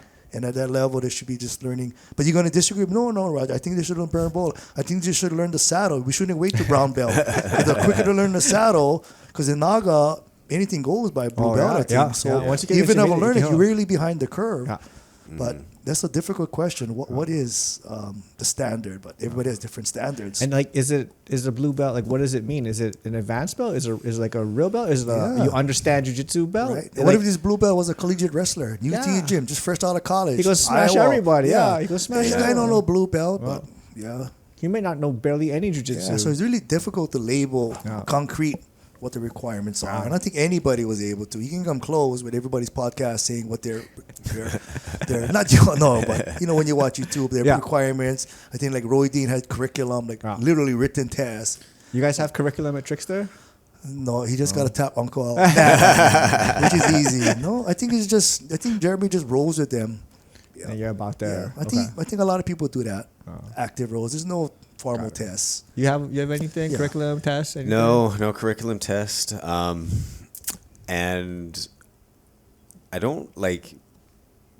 I wait for my other instructors to tell me. Okay. Recommendations. Yeah, I don't. I mean, if it's obvious, it's obvious, right? But I wait for Brendan, Nate, and Alex to tell me, hey, this guy, blah blah blah blah blah, because they actually spend more time rolling with them than I do. Yeah, they're pretty credible sources. He told me they're ready. They must be ready because their standards are high too. And I wouldn't recommend anyone that I didn't really feel was there either. So that makes sense. Yeah. That's good. Yeah. Have you ever had anybody like disagree and kind of like have a hung jury? Like, I don't think so, but somebody did. You overruled it. All that's probably more often than not. Oh, really? Yeah. More on the negative side, or more like you think he's not ready? I agree with Alika. It's usually the other more. instructors. A slight disagreement there, but it's not like. When I say disagreement, it's like not negative at all, right? It just initiates discussion. But of course, you have the ultimate say. Yeah, for sure. Yeah. Interesting. What are your thoughts on that? I have like things that so blue belt specifically. I have things that you should understand, and then things that you should be able to do. But some of it's kind of like you don't have to know a specific takedown. You need a takedown. Yeah. Right. You don't need to know like how to play all the guards, but you better be able to identify all the guards. You better have a couple get back to the top sweeps or escapes or whatever it is. So like some ability and some knowledge, but more knowledge base. I also look at blue belt, and this is my own perspective, as like not a real belt, because we only have 5 belts. And blue belt kind of says like you understand jiu-jitsu. Like if I talk jiu-jitsu to you, I can use same language we speak. Same language, right? Yeah. Like that to me is more important, because like purple belt, you should be already on your way to like, as long as you stick with this, you're gonna. Yeah, to me, purple belt is like on black belt. When I see a purple belt, I kind of like see a black belt in training. Yeah, really, because honestly, speaking from me, I don't remember I changed much from my purple belt mindset to now. I just like anything else, you keep doing it and you get better at it. Yeah. At my purple belt tools that I kept using, I just got better at using the hammer and the vice grip instead of the wrench. The socket that doesn't fit metric on standard. Yeah. But I got better using the tools. And to me, when I see a purple belt, wow, it's like this is going to be should be a good roll. Yeah. No matter what size you are, what gender you are, should be a good roll. And in my mind, just by my experience, you have certain expectations when you roll with a purple belt at level. Even blue, like what is blue? He's on high blue, or he's just gifted, man. This guy's like, he's using his techniques, not strength. I don't really, strength kind of turns me off sometimes. I was like, well, are you relying? I mean, God gave you strength. I believe you got to use strength a lot of times, but if that's what you're relying on to get what you need, then you're not understanding jiu-jitsu. Yeah, because you're wasting a lot of energy. And then always, as I say, right, somebody's always stronger, bigger than you. Like I said, if somebody shuts my guillotine down, now what? So if somebody meets your strength or stronger than you, now what? Yeah. Yeah. Oh, yeah, maybe I should learn jiu-jitsu because this guy is same straight as me. He's 2 years younger than me. Yeah, he's handsomer than me. Right? There's a point where you just got to find out what kind of techniques they have. Yeah. Yeah. Yeah. Even, my age, I got to get techniques to fend off all these young people. Yeah. I got to even be holding them.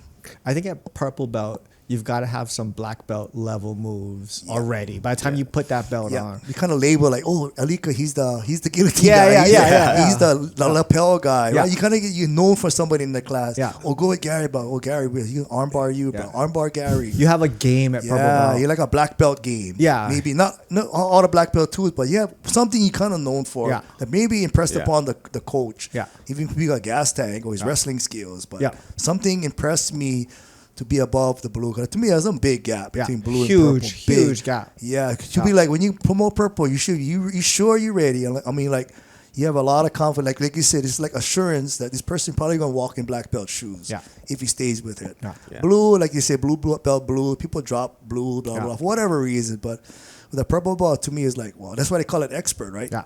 In NAGA or whatever, Yeah. it's like expert, like a journeyman. Yeah. In the contractor terms. Oh. Yeah. So that's kind of how I differentiate from there. And then from brown black is like, I mean, Okay, what's the difference between a brown and a black? nothing. Waiting room. Maybe room, right? teaching ability. So purple, I always get confused. The purple and the brown and the black. Where's the differences? Black. Like a brown belt is just, I don't know. All the same. He holding his own with the black. All the same. Should be, yeah. That's what I said. So purple is kind of like your probationary till you make black. Yeah. In a way. I don't know. I could be wrong, but. I think like teaching is a skill, cornering is a skill, like putting lesson plan together, that's a skill. Yeah. And you kind of hone that in there. Also like time on the mat. age, age, right? Oh, like yeah. If you're 22 years old and you're still competing, I want you to get to black as soon as possible so you can compete at black belt while you're still physical prime. Right, but if you're like late 40s, it's like, hey, I know you're not going to win adult worlds. You need to learn how to teach.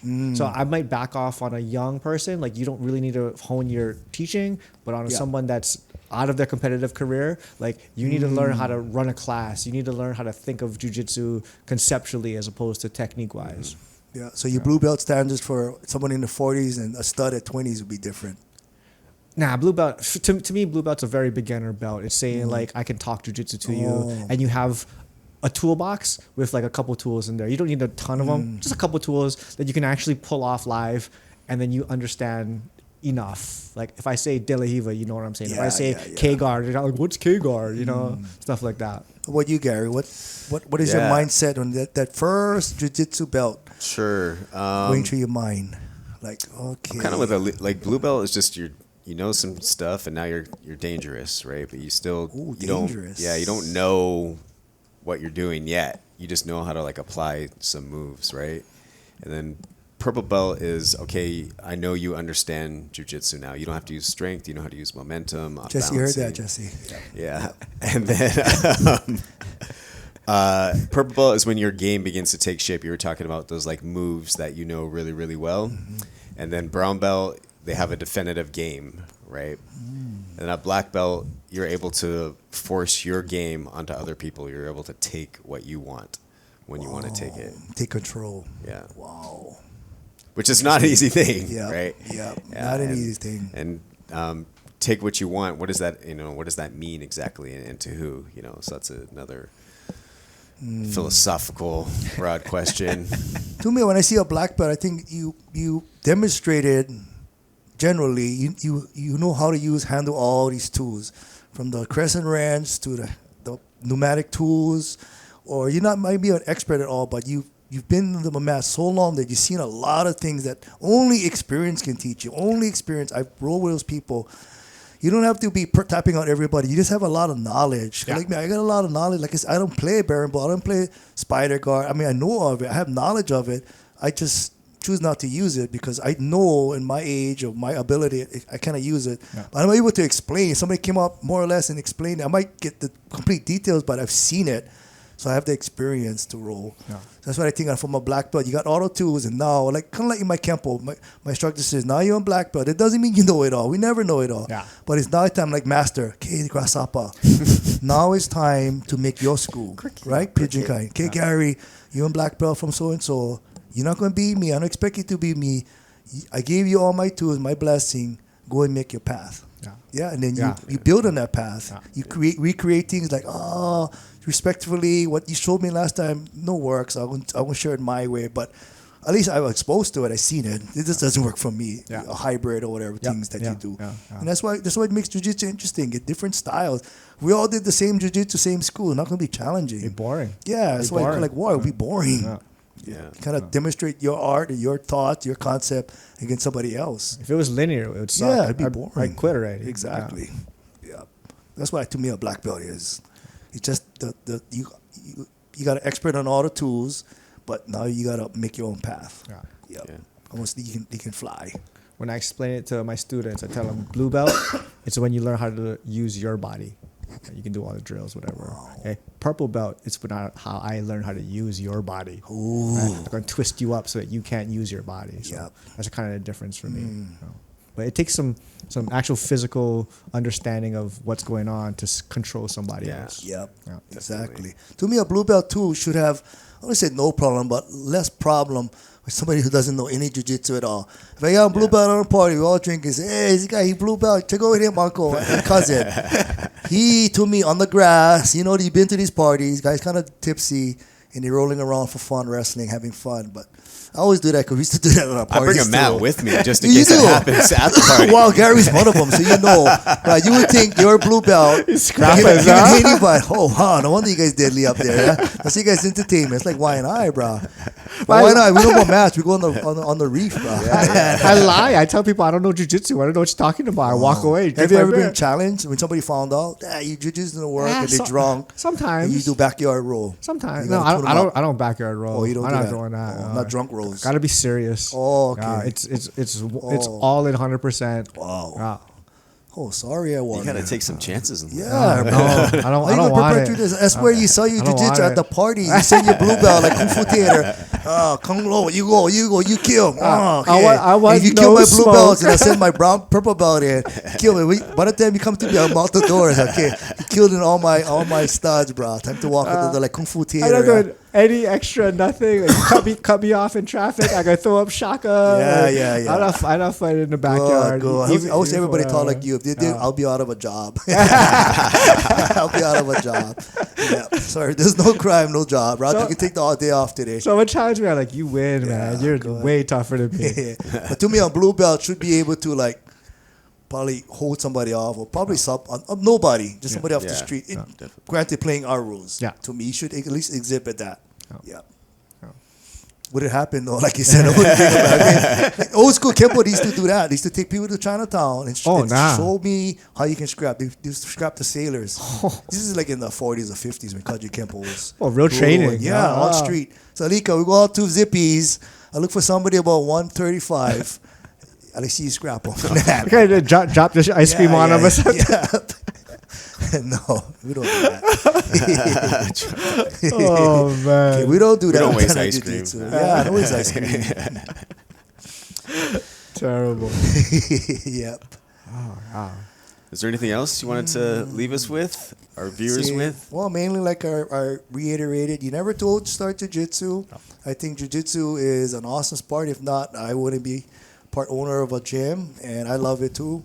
I think it's good for law enforcement, especially now for everybody, what we saw in light of the bullying on social media. But this is one come to surface. How many things that happens that is not publicized? It's happening every day. You shouldn't wait till it happen. And speaking of like doing martial arts and police work, when you learn something like, even if you don't use it, God pray that you never have to use it. Alika, be nice, laugh. Let the guy pour the ice cream on you or whatever. Look the other way. But at least you know your son, your daughter, anybody, grandpa, whatever, you know, it's going to beat up the whole world, but they have enough knowledge to at least fend off, or at least die trying, rather than being a dying, piñata. Just do something. If you don't know that something, then you got to learn jiu-jitsu. It's something you can do when I'm old. I'm tired of punching people in the face and trying to do the splits so I can kick your head. I'm getting too old for that. Whereas jiu-jitsu, I can control my opponent. Yeah, but there are always limitations. Like I said, one-on-one is two, but it's better you learn something. And even the mindset of jiu-jitsu really keeps you grounded. Yeah, we all know it. If people think it's so corny, but you don't understand, like surfing. You don't understand why people surf. You're just going on waves and you're going up and down. Looks boring. People will go off. So if you don't do it, you're not going to understand it. The high of maybe hitting a ball 300, 400 yards, coming down a drop, a bottom turn, and you see a tube. I don't know what they call it, tube or barrel, but you know that feeling. So same thing with jiu-jitsu. That's why I'm always, if people know me in the department, literally force them on the mat, grab them in the different ways. I want them to experience jiu-jitsu. What if this is me on the street? Yeah, I'm lighter than you. 220. You're benching, 4 or 5. You're squatting this. But what can you do with that strength on the mat? What can you put that strength? You're strong, but strong not going to beat me. My technique can beat you eventually. And they fish out of water. They know what they're doing. Like I said earlier, I hear this. Now you're mine. No. We have 1 minute left. So would you make that a shirt? Show my black belt. Now you're mine. Yeah, with a sinister look. Put my face on. But that's why I like to promote jiu-jitsu. Always doing that. Even when they answer, I'm the number or the voice of Trickster when they call. Just my number. And I always blah, blah, blah. I listen to the kids, the hours, the prices. And I always do it like a broken record. Even my wife hears me in the car on Bluetooth. What about you, sir? What about you, ma'am? You know what I get all the time? I too old. I out of shape. I'm like, that's why you got to do jiu-jitsu. I'm too old. What? I thought, you don't mind me asking, how old are you? Oh, I'm 47. Bro, I started when I was 47, 46. And I'm 61. You go, what? You get kind of quiet, like, what kind of excuse are you going to use now? No, I'm not trying to sell you jiu-jitsu. I just think, you should try it. We got 2 days free trial. Let's try it. You can sign your kids up. Yeah, and with the bullying like that. But shouldn't be a reason. Just try it and love it. That's why we have 2 free day trials. And that's why I love jiu-jitsu. I'm not trying to make extra students. We're very crowdy. You see how crowdy we are. But I want people, and that was our mantra. I told Jeremy, not spread the word, but I want to expose people to jiu-jitsu. And like I said at the station, all these police officers, I'll grab them and show you, on a KE bench, treat something. What you gonna do? I'm your suspect. What you gonna do? Make them aware. And how many of those people actually ended up training jiu-jitsu? My best friends. You guys know what I'm talking about. They learned jiu-jitsu and they're passing it on, and now some of them are teaching at the police academy. Nice. And even my Hanai daughter, she just joined the police department. She has a blue belt in jiu-jitsu from us. Going back to confidence, I'm afraid of her. I'm always praying for her. I'm scared, but deep down inside, I know she can take care of herself to her full capacity. Just knowing that and knowing your kids can take care of themselves. Like I said, they cannot beat up the world. I don't expect them to be world champions. Just that they have a tool to protect themselves rather than just cowering up. And you come home, I told you to take jiu-jitsu. It's too late. They don't understand how effective this is. I think, speaking of MMA, MMA shed some bad light. Maybe because every time they think jiu-jitsu is MMA, I said, no, it's not MMA. It's a part of MMA. That's why they call it mix. We're part of the mix, but we're not MMA. Even like I said, I don't like to use kickboxing. We're striking.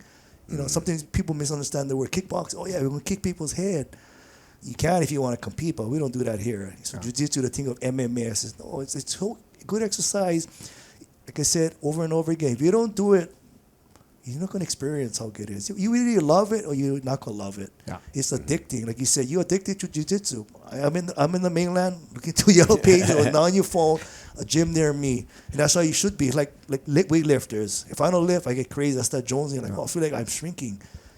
Go class. Oh, I think I lost my technique. I'm like, oh man, I'm gonna be rusty, right? That's when you know, and we love it. And I want people to experience that and to see, even if I recruited 1 out of 100 officers, that one person was worth it. It was worth it because now they fell in love. They're fanatic like me, even crazy. I gotta turn down them from rolling. They calling me. No, I was the one always bugging now. Like the table was turned. No, I'm tired today. Tired. You gonna live? You always told me jiu-jitsu first, lift later. That was the old Roger. Oh, it was 50 years ago, Roger. But I'm glad you're on fire now. Right? It's like anything like religion, whatever. You brought somebody and you see that fire in them. You see it in your kids. And it kind of makes you feel better because now you're passing it on to the next generation, and it kind of like revitalizes yourself. Sometimes you get kind of jaded when you see somebody hungry, a kid asking you a question, and you're just interested in that. It kind of revitalizes. Like when I see my rookies coming in the department, it's like, wow, I can't believe I saw that gung-ho before, nice and clean press, and like my daughter asking me about how these cases, all excited about talking about it. To me, it's like, I've been there, done there. No. It's like same thing. Oh, Coach Garrett, armbar somebody. Like, oh, yeah. Like, but, when they get so excited, you get excited for them. Great. You feel good. You get that high. And they're obsessed. You probably see a lot of obsessed people. Like, they live day and night and eat crap jiu-jitsu, which is good. I mean, eventually it's going to wear out, but we've been there. Yeah. And that's, to me, I want people to see that. That's my my win when I think about Trickster is to see those people. And like I said, I don't give a rat's ass if you're a champion. That's good for you. Most of the champions I know are like assholes. I don't know. They really think they're arrogant, You got to pay them money, but don't forget where you came from. But I'd rather have just people loving this, the regular hobbyists that just comes all the time, gives you a hard roll, probably could win the division, but they just choose not to. Yeah. Mm-hmm. Who cares? I'm not going to judge them, like I said, but I always say you should try to compete just for yourself. But if you don't, I'm going to push you. But just to see that happiness that jiu-jitsu brings. Yeah. And it's always corny, like you say, like that mindset, the journey, but it's really important. It made me a better person. Yeah. Hell yeah. And awesome. That's it. Thank you guys. Thank you. For supporting Trickster too. Yeah. And if you ever, anybody out there, you're always welcome to train open mat. And call Trickster. That's my phone number. Uncle Roger. Don't call me if you get a ticket, but if you get a ticket, I can't help you. Uncle Roger. Thanks, you guys. Yeah, no. Thank you. All right. Signing off. Signing off. Musu BJJ.